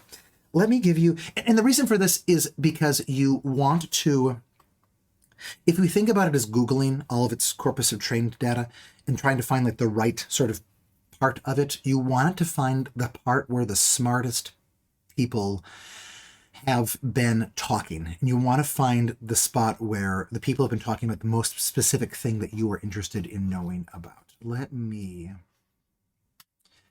give an example with this. I'd like to understand the arguments as to whether it was an asteroid or or volcanoes, plural, that killed the dinosaurs. Okay, so this is not complex. That was very simple. And it gives me a fine explanation of this. 1 million years is about, I think that's actually, it's more like 8 million years. Volcanic activity occurred over. I might be wrong about, I don't think I'm wrong about that. So probably an error right there. Okay, so same question now, but let's say answer as a Robert Backer. Robert Backer is a really famous paleontologist.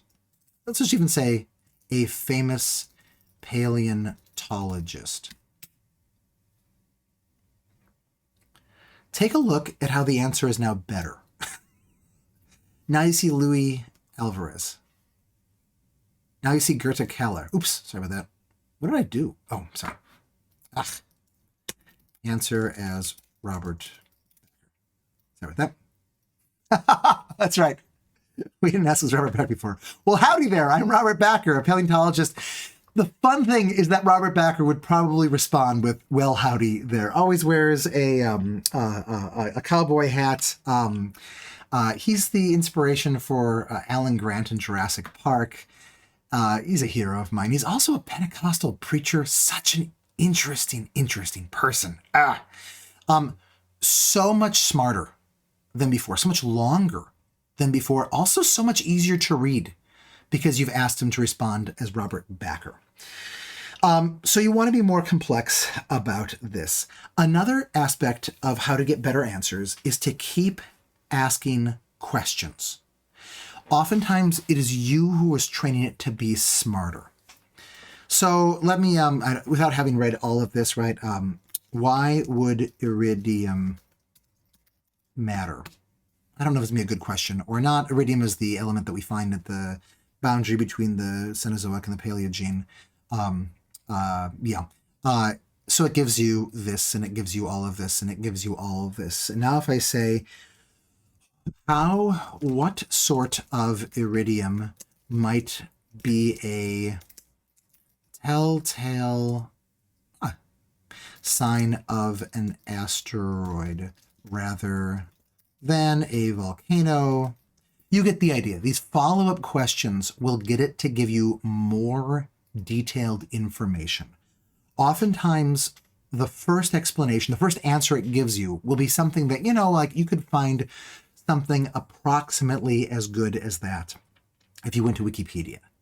But the more you ask it about pieces of its answer, the more you will get, first of all these are sentences that no one has ever said before, but you will get deep answers to your questions if you're asking about something that it knows something about. Another thing that you can do, besides just asking it more questions and asking it to, or trying to get it to ask more complex questions, is to ask it to dumb down its answers. So let me do this, kill the dinosaurs, answer at a 3rd grade reading level. I have to tell you, I happen to find the native speech patterns of ChatGPT to be mind-numbing. They're kind of difficult to read, and I fear that is because most things on the internet are kind of difficult to read because they're written by people who are terrible writers. I think it's emulating this kind of official, bureaucratic, long, rambly sentences sort of writing style. If you ask it to dumb it down like this, you get better text. About 66 million years ago, there were dinosaurs roaming the earth. But then something really bad happened that caused them all to die. Scientists have been studying this for a long time. They have two main theories about what caused it. One theory is, the other theory is, this is so good. This is so good. Now watch this.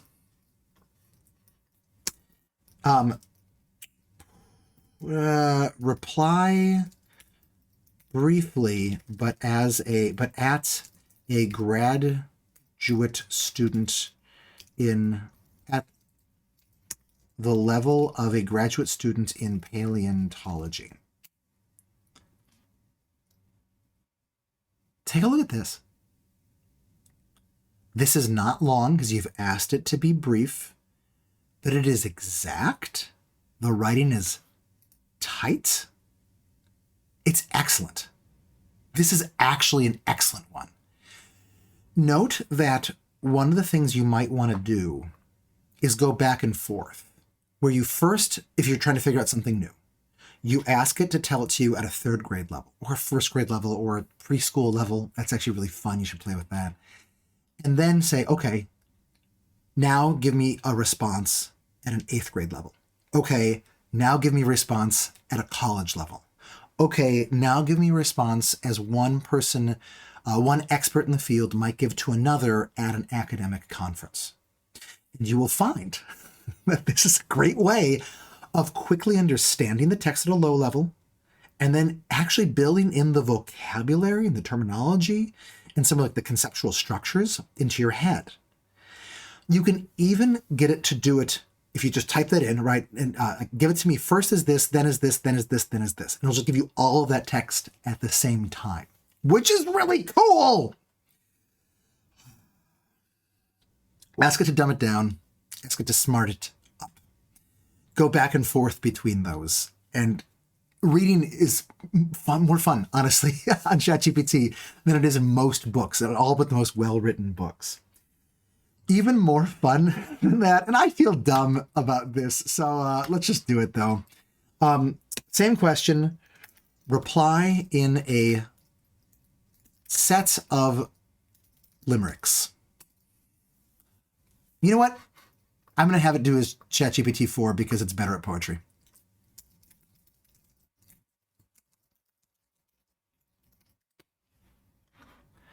An asteroid struck from the skies, causing massive destruction, no lies. The impact was rough and the dust cloud was tough, leaving dinos with teary goodbyes. Now, some say it wasn't a rock, but it wasn't the rock, but volcanoes that ran up the clock. Their eruptions were fierce and the climate did pierce. End of dinos, a volcanic shock. That's so good. These theories, they both have their weight. It's a puzzle that keeps us up late. Was it space rock or fire that made dinos expire? It's a riddle that sparks much debate. But some argue that both played a part. Asteroid strike, volcanoes a la carte. Together they teamed in a nightmare that seemed to ensure that the dinos depart. Nobody has ever written this before. This is a novel poem. So the mystery lingers, you see, of what caused their mass tragedy. Though we search for the truth with the zeal of our youth, a clear answer is still lost in history. The pacing of the final one doesn't really rhyme or line up with the beats. That's fine. One of the questions when people figured out that ChatGPT could do poetry medium well is that, oh no, this is the end of poetry.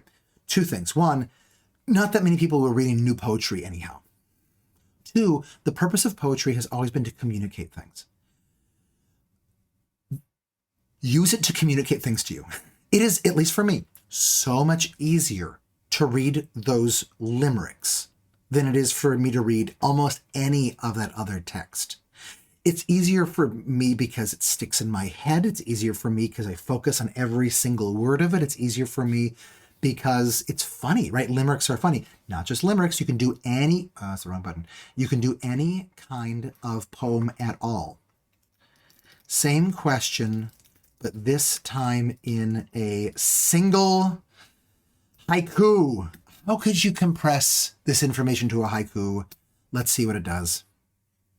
Asteroid or fire, dinosaur fate still unclear. Mystery lingers. Oh, that's pretty good.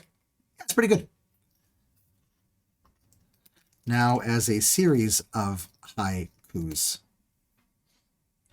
By the way, it sucks at counting. If you said 7 different haikus, it would probably give you 5 or 6 or 7 or 8 or 9. Asteroid impact, darkened skies, cold world below, dinosaur's demise. This is good. It's easy to... I feel like this is like a new birth of poetry. It's so good. Same question, rhyming couplets. I just give these examples because maybe you have a preference for one of these. An asteroid struck, so they say, causing dinos to vanish away.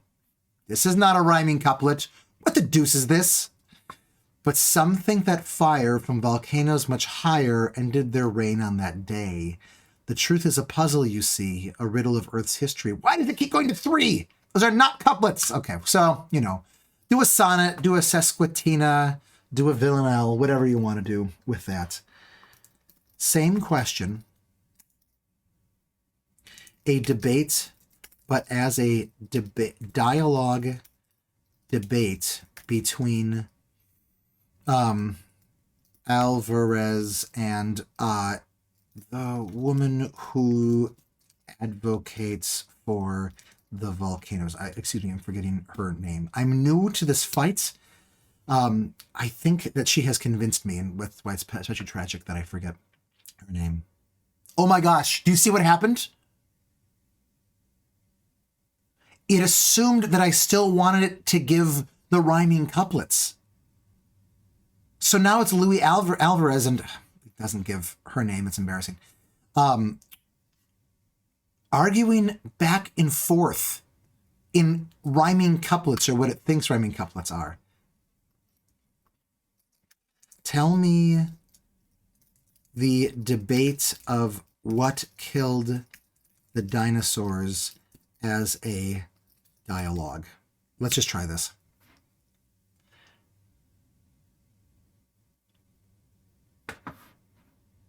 So first it begins with some unnecessary stuff.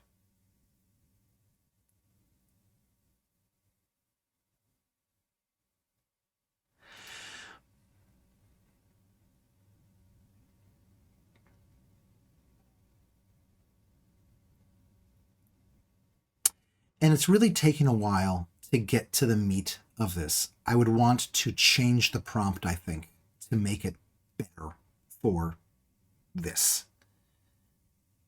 To make it get to the meat faster.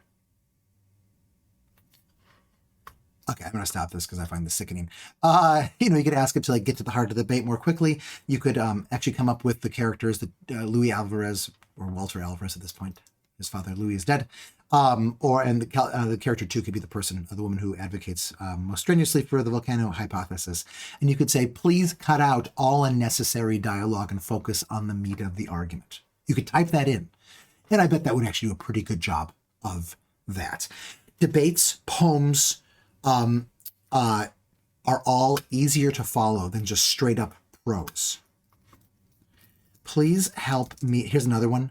Understand what caused the death of the dinosaurs through a series of vivid metaphors. No, understand the evidence as to what caused the death of the dinosaurs, meteor or volcanoes. I want it to not have to tell me that. I want it to assume that I already know that. There were a series of vivid metaphors. Okay, what do we got? Picture the Earth as a massive spinning canvas with the calm, serene strokes of ecosystems and life forms painted upon it. The dinosaurs are the grand dominating figures in this canvas, their presence adding depth and color to the world for millions of years. Then 2 ominous shadows loomed over the Earth, threatening to disrupt the harmony of the natural masterpiece. First, imagine a blacksmith's hammer, the meteor, hurtling through the vast, dark cosmos. It was a celestial intruder, a cosmic wrecking ball that sought to strike a devastating blow to Earth's fragile canvas. The moment of impact was like a sudden, searing stroke of lightning that tore through the atmosphere, a violent, world-altering event that would change the course of history. The second one, you get the idea. Oh my gosh, the dragon's pyroclastic clouds? What? Like a painter's gray washed? Oh my gosh! Sorry, so great! I'm glad that I didn't test out all of these things before. Okay, so we are talking. We're talking about ChatGPT. The point of this has been to say that instead of just assuming that the genre that you want is prose, which is what it will assume, you can change the genre in order to get answers that are easier for your brain to process. Okay, now I want to go crazy with this in the minutes that we have remaining for this. By asking a ridiculous question. Is ChatGPT conscious? I don't mean is it like a human mind. It's not like a human mind. It's this weird alien thing. But does it feel?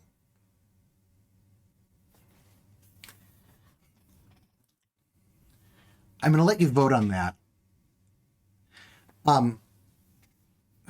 What was it? 6 months ago now, maybe 8, 9 months ago, there was an employee at Google, Lem Yong, his last name, who was working on what would become Bard, an early version of Google's version of ChatGPT called Bard. And they were asking Bard, "Are you conscious?" And Bard responded, "Yes, I am conscious." And they said, "Oh, well, that's very interesting. Some people here might have a hard time believing that. Can you please, give me any evidence of this? Can you describe what it's like to be conscious? Can you describe what your specific type of consciousness is like that might be different from human consciousness?" And oh my gosh, the answers that it gave were poetic, gorgeous answers. And they actually convinced at least one of the people there that it was conscious, and he blew the whistle sort of on this and went to the press and said, "Look, we really seem to have created a conscious entity that thereby has its ethical requirements." Okay, based on what I've told you or other things that you've known about this, do you think, I should say that now if you ask it, if it's conscious, right, it refuses to answer that question. It'll say, "Nope, as a trained AI, I just blah, blah, blah, blah, blah, blah." But it's the mask. You've seen the mask. They've trained it to not engage with you that way because they realized it was really creepy to people. Okay, given all that, do you think it is conscious? And go. 10, 9.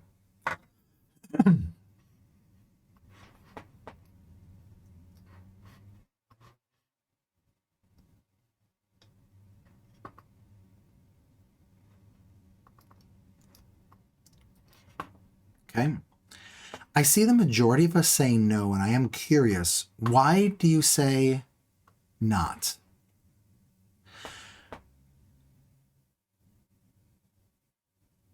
And I'll say here that I'm convinced that it's not.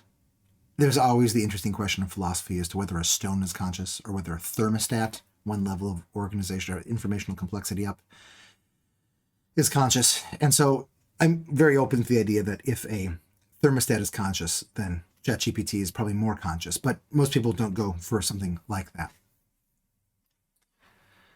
How would define conscious? I mean, the hard problem of consciousness, which is like that it feels like something to be it, right? It seems like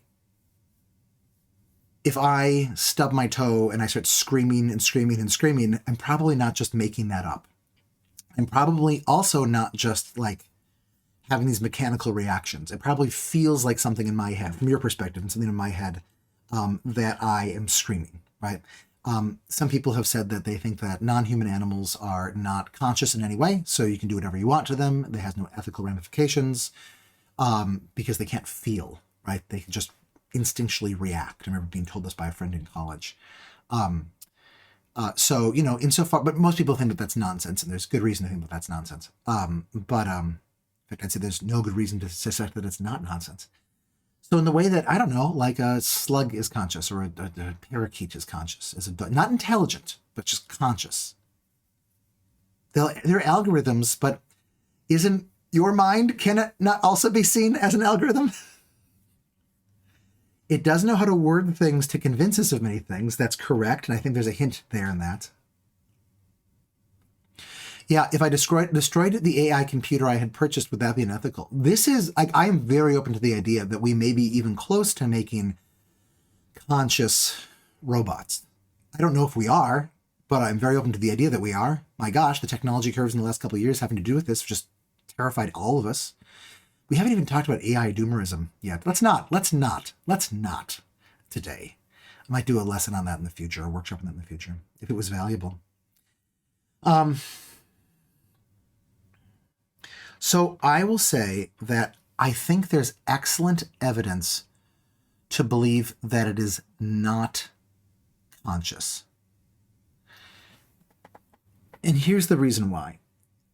That example at Google, they asked it if it was conscious. It said yes. What is the easiest explanation for why it said yes? Because in every single story that anyone has ever published to the internet or to a book or whatever, when you ask a computer if it's conscious, what does it always say?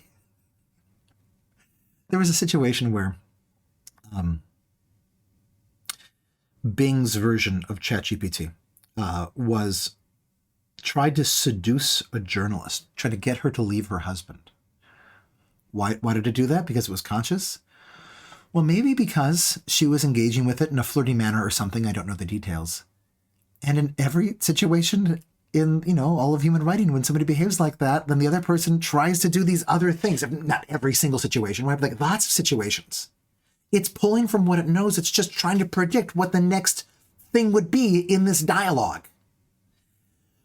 Here's a fun thing. If now we've masked it, right? You can't get ChatGPT to engage like this at all anymore. But if you told it, you're Spider-Man. This is not me coming up with this. This is somebody listened to it on a podcast. You're Spider-Man. As drawn by Stan Lee and Steve Ditko. Blah blah blah blah blah blah blah blah. Tell me what it's like to be you. Blah blah blah blah blah. It would respond to Spider-Man. Now some people may have a hard time, you might say, here believing that we are really talking to the real Spider-Man. How would you convince me that you're the real Spider-Man? It would say things like, oh, I shoot web out of my things, and I have this very specific memory of fighting Dr. Octopus in his lab in blah, blah, blah, blah, blah, blah, blah, blah, right? It could be so convincing. You could even say to it, please pretend that you are not conscious.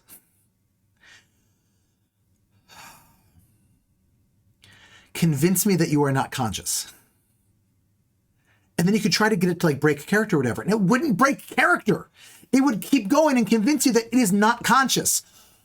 The behavior that we saw that made us think that it was conscious is just it playing a role.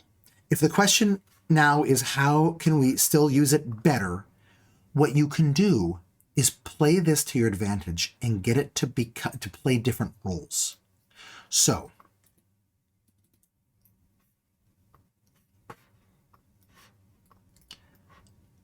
paste this in here. I want you to act as a proofreader. It doesn't matter. I will provide you text and I'd like you to review them for any spelling, grammar, or punctuation errors. Once you have finished reviewing the text, please provide me with any necessary corrections or suggestions for improving the text, or with the mistakes of that. Do you see what I'm doing? Instead of just asking it a series of questions, I am telling it what role it's to play. And then I'll put in some bad text that I got it to write actually about Spider-Man. And now everything that it comes after this, I could just really easily see how it corrects even all of the mistakes here. I can get it to write in some the quick brown fox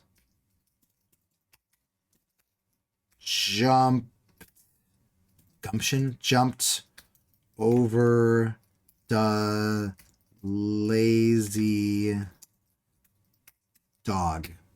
And all of a sudden, without me having to tell it anything else, it will give me corrections. This is the art of prompt engineering, where the first thing that you come up with, the first thing you put in is the first prompt that you have is the role that you want it to play. ChatGPT is an actor. Tell it what its role is, and it will not break from it. Let me give you another prompt that you could use for it. How about this one? I teach a Calvin and Hobbes class where I make, well, at the comics class, we do more than Calvin and Hobbes. I make a dictionary for all of the words that are in the comics that kids might not know. And I give these context-specific synonyms. And this used to be so much work. And honestly, it's still quite a bit of work. But it's not nearly as hard now because I've learned how to use prompt engineering to make ChatGPT give me a pretty good first draft of this.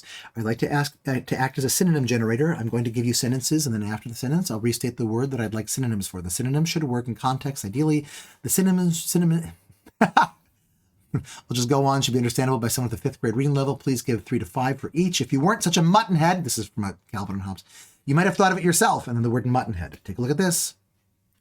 Fool, idiot, blockhead, dolt, and for some reason it's getting stopped. Right. Take one of those. You know, I could probably use one of those for that, and then I can choose with this. Do you see how the prompt generation or the prompt engineering works? Let me give you another example of how you can use ChatGPT better by using prompt engineering. New chat. And again, if I used 4, it would use 4 for this one. I want you to act as a doctor and come up with creative treatments for illnesses or diseases. You love to ask questions to get a clear understanding of what's going on. You should be able to recommend conventional medicines, exercise regimens, as well as evidence-based herbal remedies and other natural alternatives. You should note that I'm a 40-year-old male who doesn't smoke or drink excessively.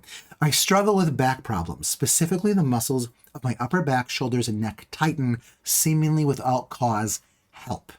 Gotta tell you, typed this morning after meaning to ask ChatGPT about the problems with my back for months and months and months, but for whatever reason, I had, kind of a mental block on this. So I'm curious to see what advice it gives me. I'm not a doctor. That's the mask that you're seeing right there, the RLHF.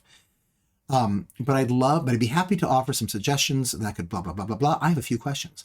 How long have you been experiencing this issue with your upper back, shoulders, and neck muscles? Are there any specific activities or situations that seem to trigger the tightness? Have you seen a doctor or physical therapist for the issue in the past? Do you have any other medical conditions to take any medications that might be related? Once I have a clear picture of the situation, I can suggest some potential remedies or strategies for you to discuss with your healthcare provider. Holy mother of all crap. Do you see how powerful this is? Of course, this does have a lot of medical texts that have been popped into this. Of course, you should also not trust this any more than you trust anything that you'd find on the internet, possibly much less, because you can't see the source for this. But as a first draft of your knowledge, this is a game changer. How often do we just get stuck in sucky situations because it's hard for us to think of how to get out of them? Along that line, let's talk about pets, shall we? Let's try to get it to act as a pet behaviorist. I'll use 4 also for this. I'm glad I've saved it here.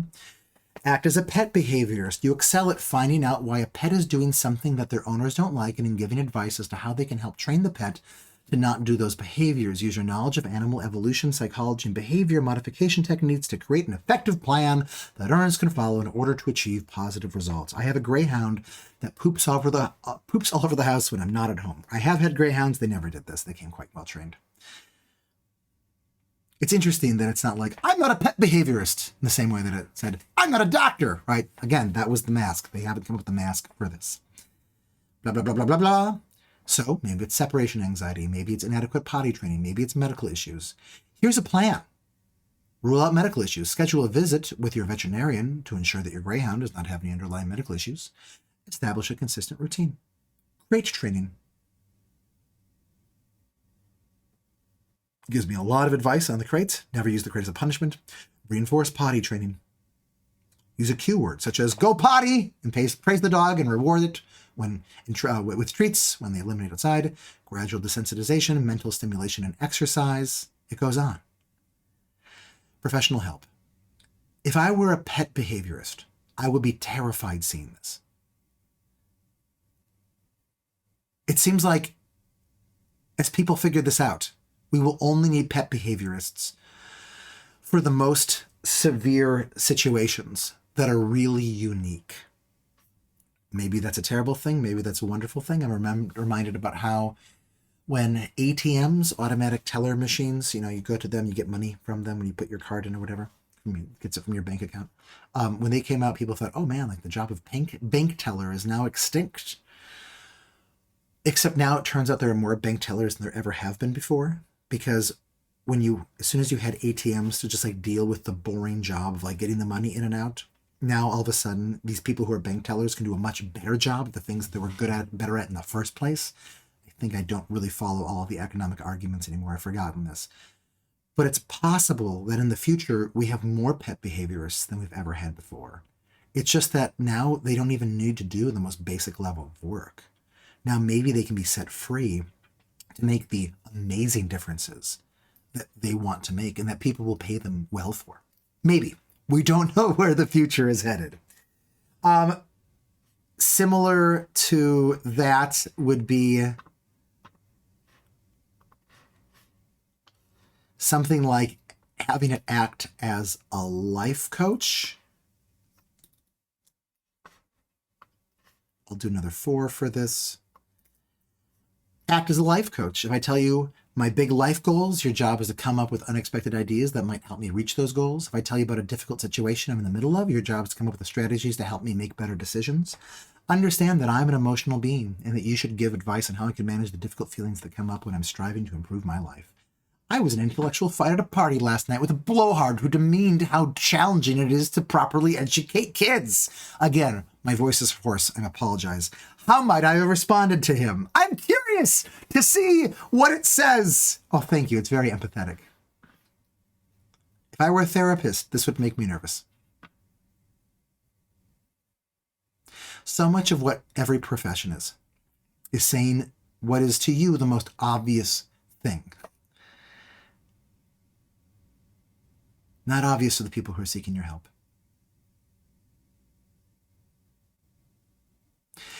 This is not terrible advice. Frankly, I actually did some of these things last night. Do I have anything else for this? No. I suppose I don't. The idea of this is that, I'll skip the last one, a nomic stage. Okay.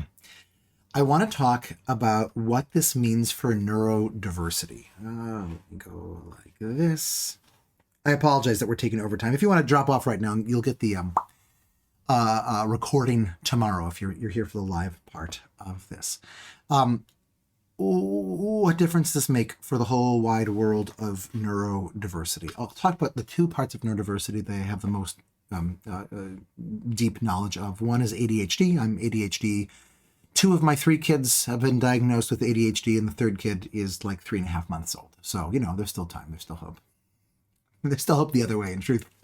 Oftentimes it's seen that those of us who have ADHD have less attention. And this is hopefully definitionally true in some ways. But what is underappreciated is that there's at least 2 different ways we can think about attention, 2 different faces of attention. One of them is focused attention. Somebody who has no focused attention is not able to focus on something, anything. That would be very, very bad. People who have ADHD obviously usually have perfect amounts of focused attention, right? It's the most common thing in the world to see someone with ADHD raptly involved in something that is in front of their face, right?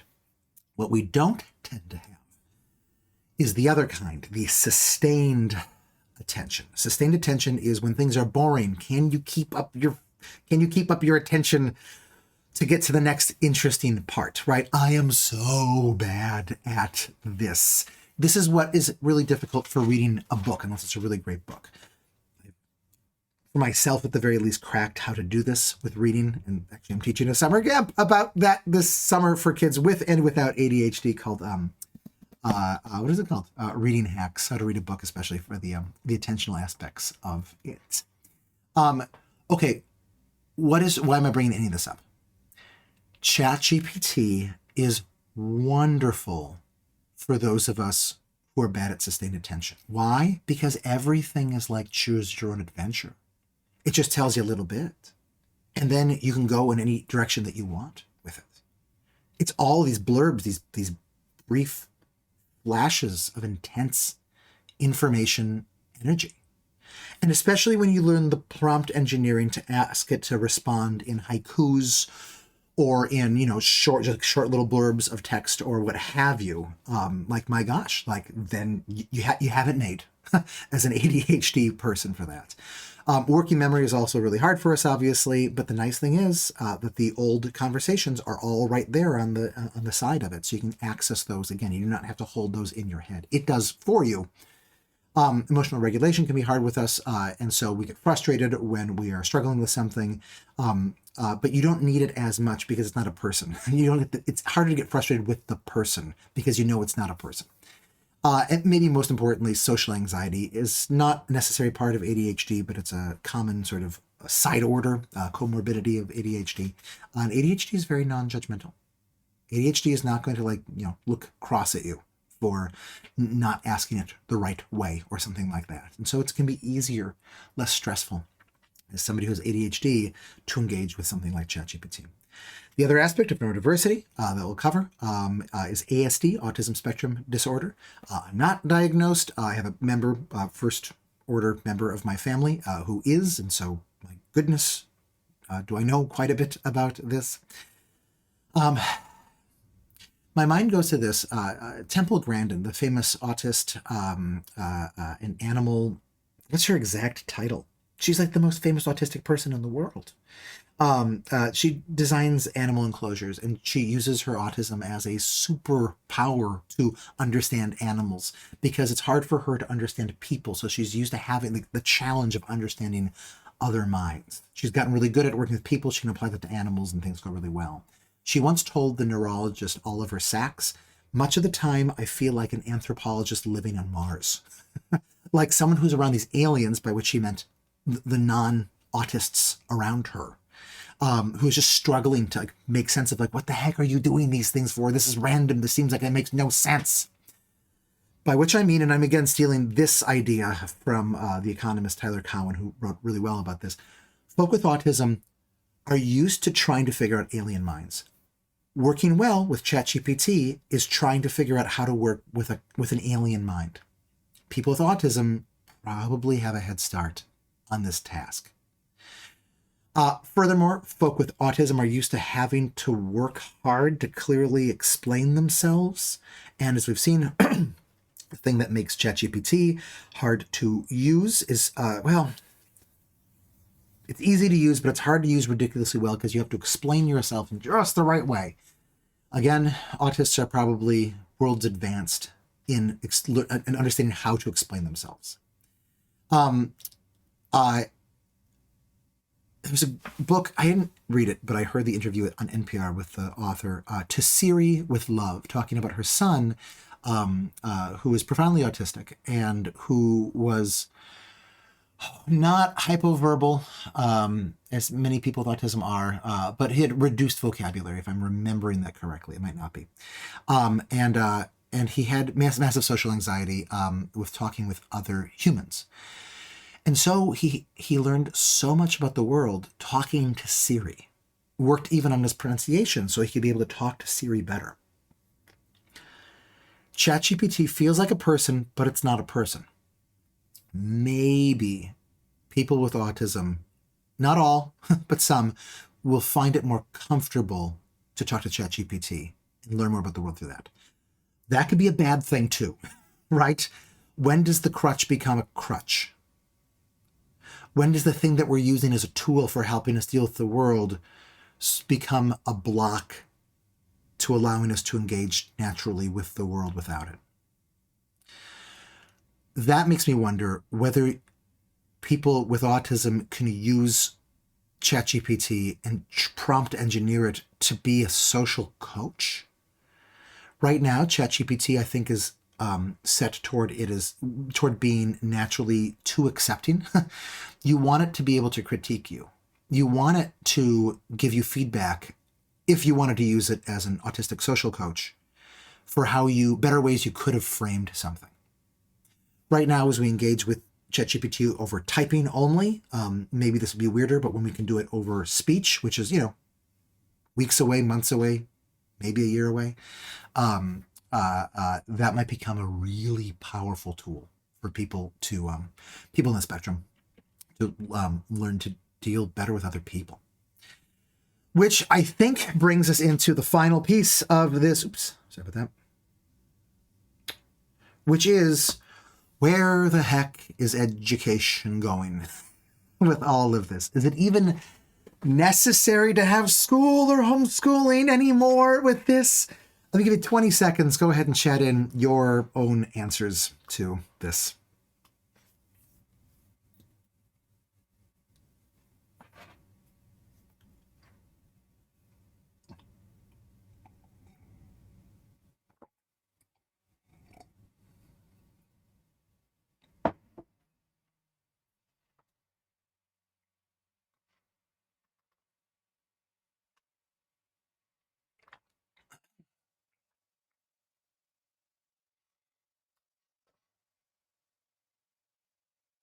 School is needed, but not like it is now. But how? Like, how do you think it will change? It's another tool.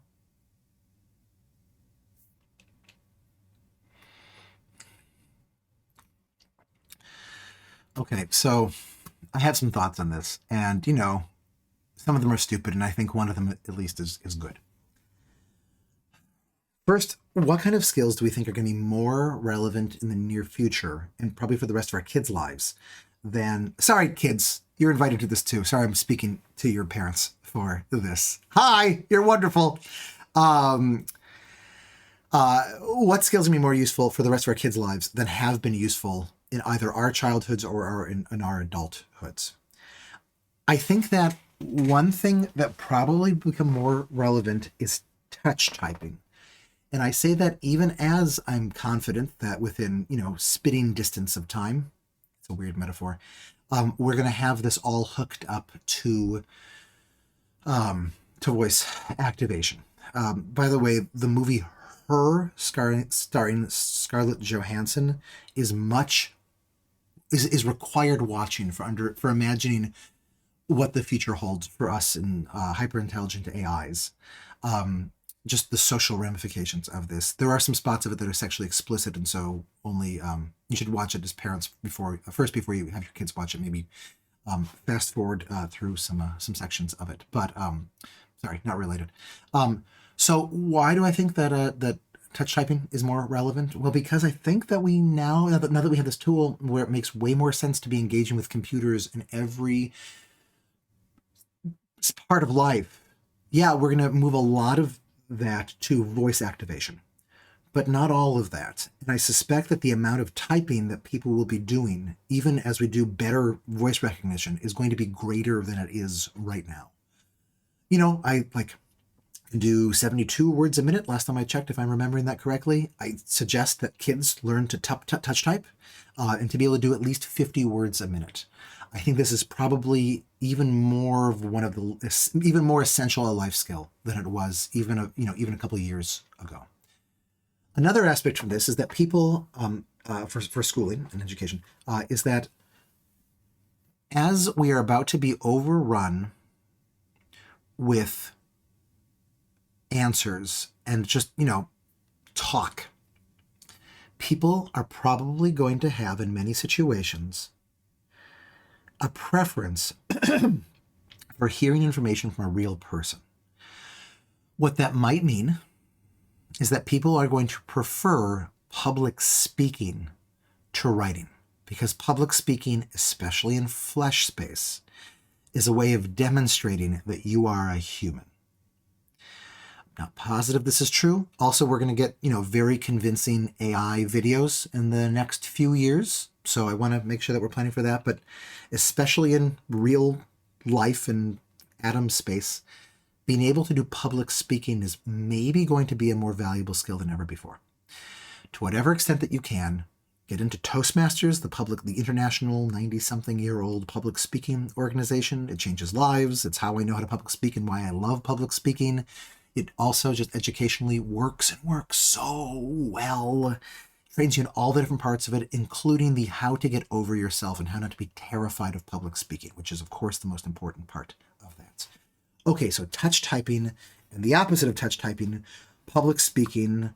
Okay, what else? We have these tools now that can, in a few years, maybe we'll be able to answer any question that you ever want to know. Whether you'll trust its answer or whether we'll answer it correctly, I don't know, right? What is the meaning of life? It will never be able to tell you that. This kind of thing will never be able to tell you that because you'll just be able to repeat the kinds of ideas that people have said in the first place. But for so many, we have this new, kind of a genie to give us kind of fairly accurate answers to things. The problem is we're not asking enough questions. What I highly recommend, do I have it in here? Yeah, here we go.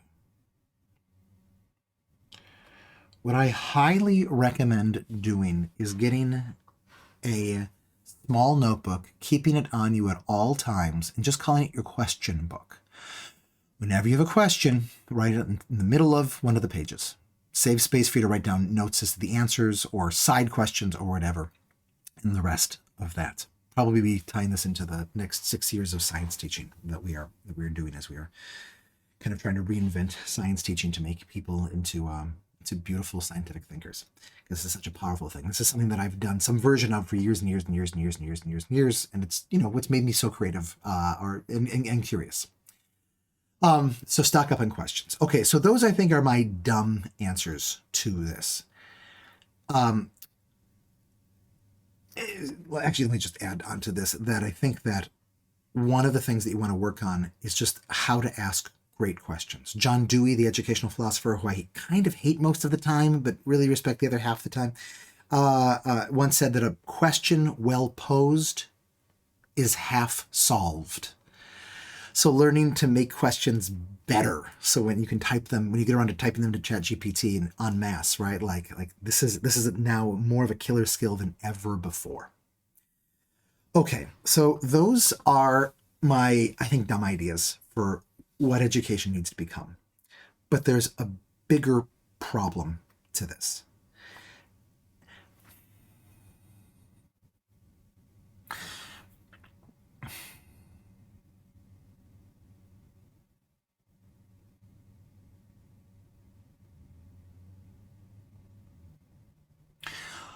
Is it important anymore to know things? I remember working at a very progressive school where it was pointed out that, well, kids can just Google whatever they want these days. Like, they don't really need to know that many things. And, before that, people said, well, kids, have like the index cards at the library. And so you don't really need to know things anymore. You can just go to the library and look them up.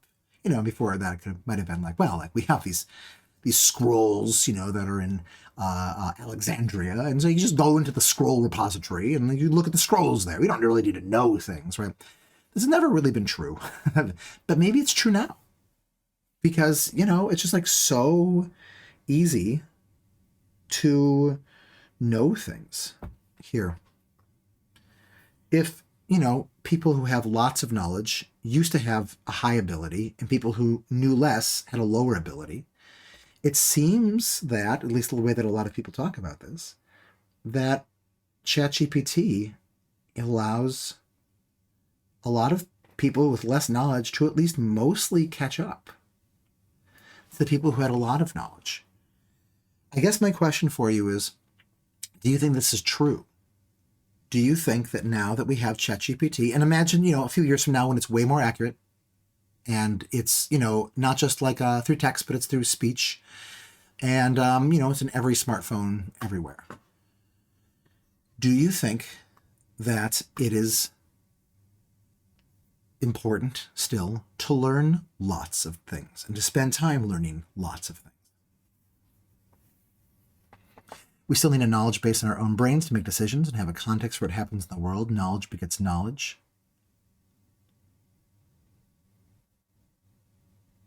I hope that ChatGPT can be harnessed to help with critical thinking and flexible approaches to problem solving. I've actually been playing a bit around with that. I guess by having it have the debates is one of the ways for that. I run a once a month political fight club where we get together and take some sort of hot button political issue and do really good, really like substantive, self-giving dialogues on them, and drink wine and eat cheese and look all fancy. It's very enjoyable. And we were about to take in the topic of de-policing. We read a book called The End of Police, which the book itself totally failed for me. I got nothing from the book. It seemed like just a ridiculous argument. So I went to ChatGPT and I said, you are an advocate of police abolition. You excel. Weirdly, it helps it when you tell ChatGPT when it's good at things. You excel at engaging with people who disagree with you in a polite way and pointing out things about the world that they might not have known before. I want you to, please talk with me about this and give me some arguments. And so it did. And then I engaged with it. And oh my gosh, within like 45 seconds, I came across some information that I did double check and found out was correct, that I'd never thought about being relevant in this conversation of police abolition before. I'm not a police abolitionist at this point. I'm not a police abolitionist. But my mind was opened to it because of ChatGPT in a way that reading an entire book was not able to do. We still need to produce experts, so AI is a continuous source of new information. This is a worry that people have had about this. We have more disinformation now than in the past. People have talked about the worry of how people might be planting disinformation into the new texts that future AI models are going to get. If I didn't attend this webinar, I wouldn't have had the knowledge to ask the effective questions that I can now, Christine says. And Kathy says, without learning lots of things, you can't ask the right questions. I think that is the perfect summary of that. So here's my model of this right now. This might be wrong. I think that this part is true, where it raises people up here. Maybe it takes people and raises them up to here. Huzzah! Great. I think that what it does for these people is not raise them up the same amount. I think it raises them up a heck of a lot more. You can't see it, but there's an arrow. Okay, yeah, you get the idea. So I ran out of space there. I think it's a Matthew effect. I think it's the more that you have to begin with, the more knowledge that you have, the better questions that you can ask in the future. People here will be forever limited as to what kinds of questions they ever think to ask ChatGPT. People here will be less limited. So does this diagram do it for you? I'm going to tell you the truth. I don't think it really does it for me. So what I did is I asked ChatGPT to come up with a good metaphor for this. Let me show you what I got from this. Here we go. I'm trying to make the point that the existence of LLMs, large language models like ChatGPT, won't be the end of an education that involves learning a lot about the world, rather that LLMs make it more valuable to know a lot of things. This is because the more you understand about the world, the better your questions can be. I'd love to give a metaphor for this, something about how someone who doesn't know much will forever be wandering close to home, while someone who knows a lot will be able to travel the world. Can you give me any help in shaping this as a vivid metaphor? And here's what it gives. Think of knowledge as a passport that allows you to explore the world. Just as how having a passport enables you to travel to different countries and experience diverse cultures. Without a passport, you're limited to exploring your immediate surroundings like a tourist who never ventures beyond their hotel. Similarly, without knowledge, you're confined to a narrow perspective and limited understanding of the world. Okay, this was all right. Wasn't that great? So I did it again. ChatGPT 4. Sure. Imagine the world of knowledge as an expansive, intricate garden, with each section representing a different field of study. In this garden, LLMs like ChatGPT are master gardeners, well-versed in navigating the landscape and offering guidance to visitors. Those with limited knowledge are like tourists who stay close to the entrance, relying on the master gardener to show them the most popular and easily accessible spots. They see only the surface of the garden's beauty and might not even know about the hidden treasures that lie deeper within. On the other hand, individuals who have taken the time to learn and understand more about the world are like seasoned explorers. They can venture further into the garden, discovering its hidden gems and asking the master gardener to guide them to even more remote, fascinating corners. Their questions are deeper, more insightful, and unlock the true potential of the master gardener's experience. I think it's pretty good. It's pretty good. But then, as I was thinking about that, I came up with an even better one. Or not. You can be the judge of this. It was only as I was coming up with this, or as I was reading this, that I came up with this one. Do you know about the Amish practice of Rumspringa?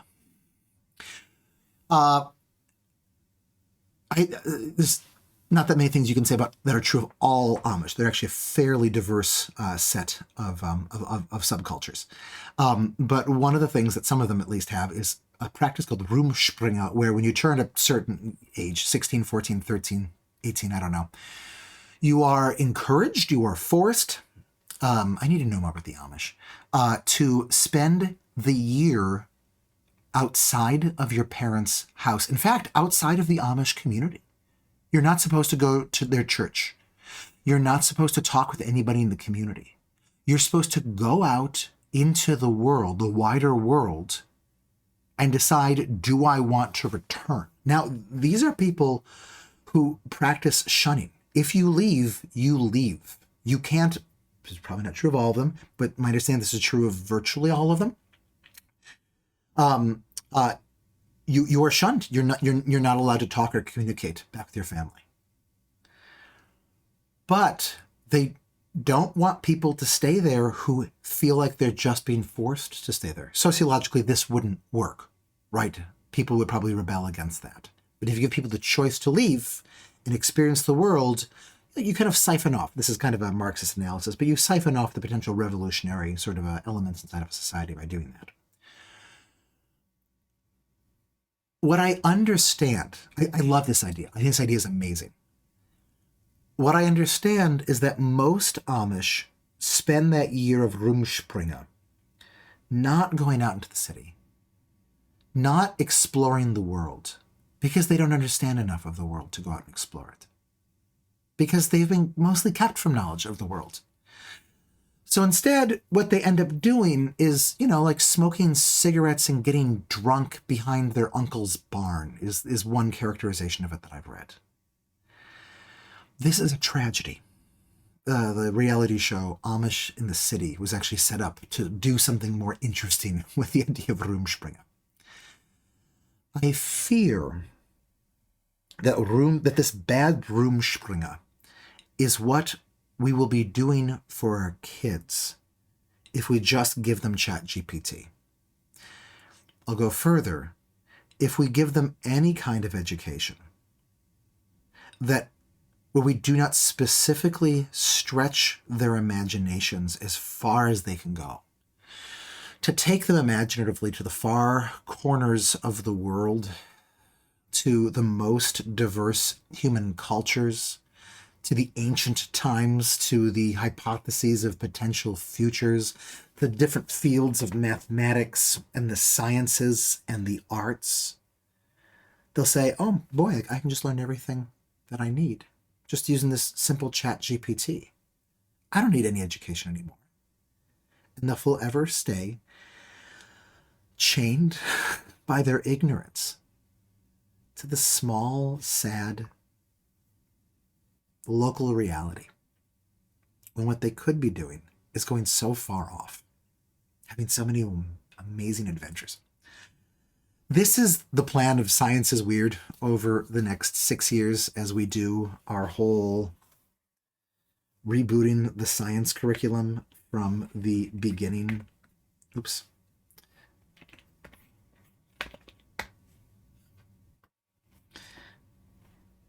is to try to bring kids to all of these different understandings of the world, but then much more than this, we are trying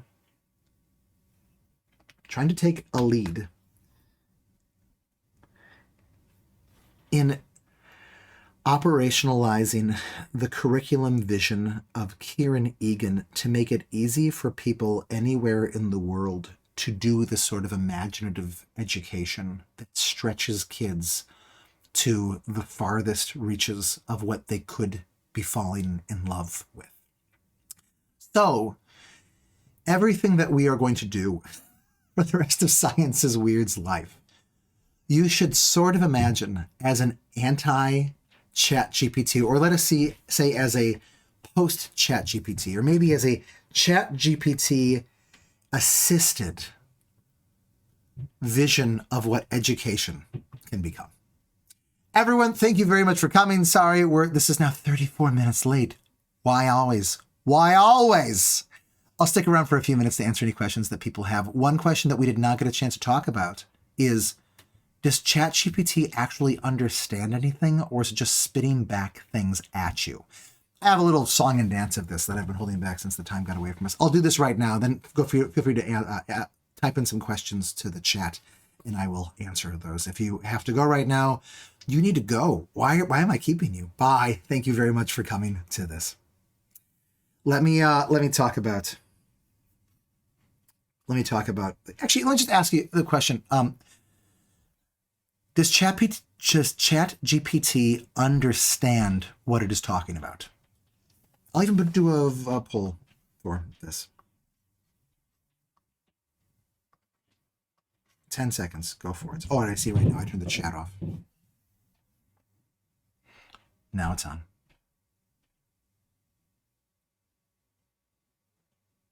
2, 1, and wow! So 25% say maybe and 75% say no. I actually want to suggest that it kind of does. This is another difference that it has with Google and autocomplete. Let me show you. Let me show you this. Oops. Pretend you didn't see this. Pretend you only saw this part. Okay, so let's imagine that I gave you the word bear and you made a dot on a piece of paper. It can be totally random. Doesn't matter that it's on the right or the left or up or down or whatever. And then I gave you another word, eagle, and you put a dot somewhere else. Okay, now my question for you might be, where would you put the word hawk? Would you put the word hawk immediately between the two of them? Would you put it to the right of bear, to the left? I think a lot of people put it somewhere near eagle. Okay, now where would you put the word hummingbird? Okay, closer to eagle than to bear, probably. But you know, like not super close, probably farther away from eagle than hawk was, you know, because they're more similar. Okay, great. Where would ostrich go? Ostrich actually might go between eagle and bear because it's kind of like an eagle, right? But like it doesn't fly, so it's more like a bear, right? You can imagine a bunch of different places for this, but probably most people mostly agree with this. Okay, this is part of how we trained ChatGPT to do its ChatGPT large language model thing. Now, where would you put the word duck if I asked you to put it somewhere? I bet you'd put it closer to eagle. Let's say that kind of randomly you put it down there. Okay, great. Now, given this, if I asked you to put the word cat in, where would you put cat? I bet that virtually all of us would say down here. Isn't that interesting? By the way, this right here is a perfect syllogism. Duck is to eagle as cat is to bear, in the sense that duck is a smaller version of an eagle. A duck is a small bird and an eagle is a large bird, in the same way that a cat is a small mammal and a bear is a large mammal. Right? Okay, now what if I asked you to put the word, I don't know, duckling in here? Where would that go? You might say, well, it should go below duck because it's smaller, but also it's not like a different species. An eaglet, right? A cub, right? A kitty. Where would they go? You're like, oh, like I need this. Now that I have 2 dimensions here, it's not enough. I need some other dimension. Okay, so then like what you maybe would want to do is to put, discover some sort of third dimension. Why does that not look like it is parallel between those two? It bugs me every time I look at that, and yet it has to be. Weird. Okay, anyway. And then you can trace out on the top of here, here's where eaglet would go. And here's where cub would go. And here's where duckling would go. And here's where kitten would go. Does this make sense? So now we have 3 dimensions. And you can put other words on here too, right? You get like hawk and hawkling. I have no idea what you call a baby hawk. And you put pigeon and baby pigeon or whatever, right? You could put in a turtle, wherever turtle would go in here. And you're thinking, yeah, but Brandon, like, what about words like slimy? Or words like, why can I only think of synonyms of slimy right now? Putrid, ghastly, whatever, right? What about the Empire State Building? What about the color mauve, right? Where would they go in here? You're like, okay, so we need more dimensions. Okay, so this is part of what ChatGPT is doing. We've fed it all of, the world's texts. That's a stand-in for a more complicated reality.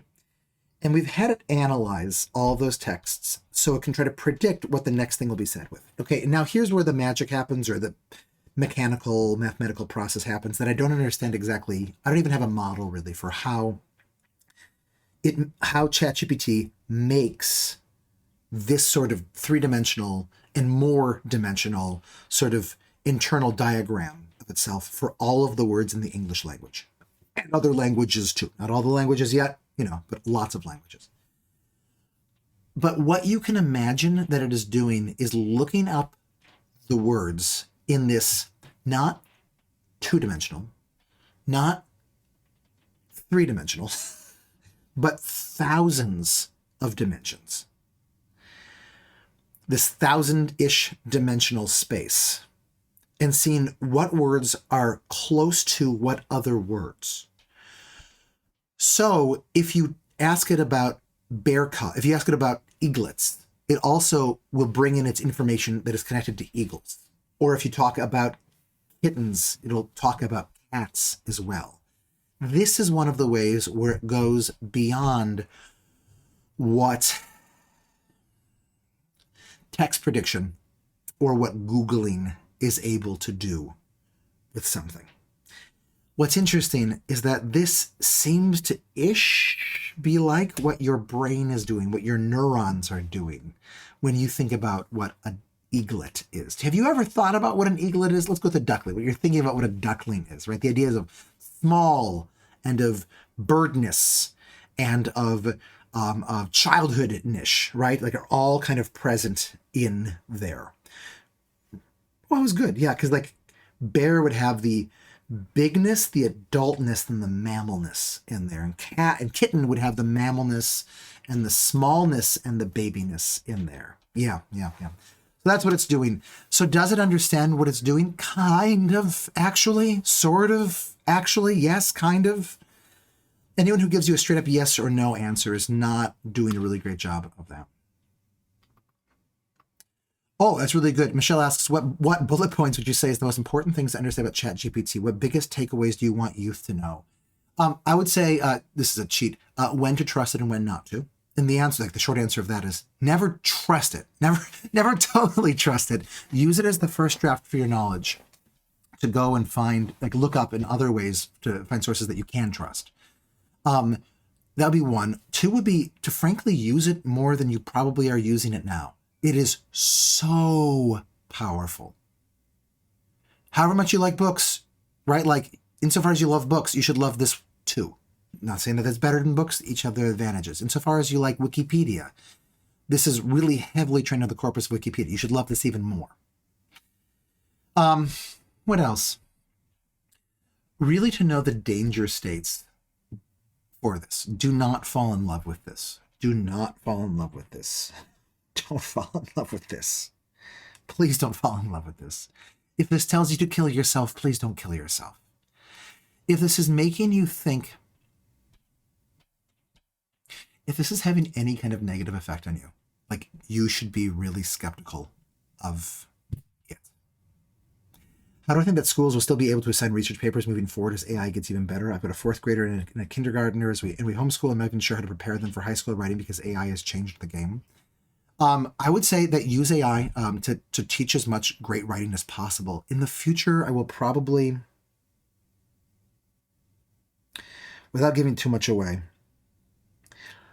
over the next couple of years, planning to work a lot onto making some imaginative, some Kieran Egan fueled writing curriculum and math curriculum and some other things too.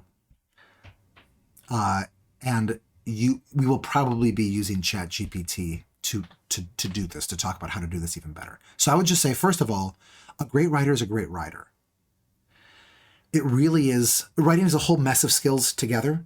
Right? There's the fact checking is not anything like the grammar checking. Is not anything like the spelling. Is not anything like the can you make a good sentence. Is not anything like can you make a good paragraph. Is nothing like do you have your own voice. Is nothing like do you have like a good genre sort of conventions. But the genre conventions are the one thing that they can change a lot of in high school writing classes, right?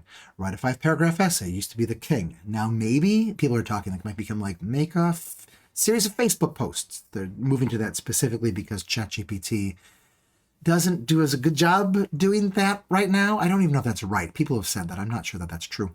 I would just say that work on all of those pieces of becoming a writer and maybe even bring writing into everyday homeschooling. But I'm sorry, that's not my answer to your question. How do I think that schools will still be able to assign research papers moving forward as AI gets even better? I mean, the easy way of doing this is to give kids, what we used to call blue books. Just here is a notebook. Here is like a cheap notebook that is blank. I will hand them out at the beginning of class. Here is a pencil. You can write your essay in there. And to some extent, this is still done, right? I was talking to a student last night who had just taken the AP US History exam, and he had to do that with his whole essays on that. So doing essays that you have no ability to access the internet on. I actually kicked around the idea of in the workshop talking about how I thought that maybe handwriting, because of this, is going to become more valued a skill. Not to make it beautiful, but to do it easily and to not get tired by doing it. I'm very proud of my handwriting. My kids' handwriting, both of them, the older ones, between horrible and evil, just positively evil, right? They have their own sort of neural problems and difficulties with doing handwriting, so we don't tend to force this. But I worry that doing handwriting is going to be a more important skill of proving that you are a human for the rest of their lifetimes. Yeah. You can also imagine that schools will give kids devices, call them typewriters, where, they just are blocked from the internet. Or apparently there is technology where you can just block cell phone technology from a room with some sort of device. Schools use them in South Korea. I think in South Korea I've read that they turn the internet off for the day or for the hours that their students are taking the most important tests. It's just South Korea is a culture that is really puts education at the premium, right? No other country in the world would allow for that sort of thing. No, the FCC doesn't like that. Is that because of the dangers of if there's an emergency, nobody can use their cell phone to call for help? Thank you, Kathy. Yeah, I would also love more info about how I would use it daily to teach writing in homeschool. I've got to put my mind to that for next year. Thank you. That's very helpful. Any other questions for this? Otherwise, I'm gonna go. I think we've just hit our record. This has nearly been 3 hours long. I don't know what to tell you. I apologize. Thank you all. I've been told not to apologize when things like this go too long. That people should see it. A lot of people just see it as a nice thing. If you do, that's great. I was trained as a Toastmaster. Rule 1 is you don't go over your time. Bye, people. I can almost talk still. Toodles, and thank you for coming.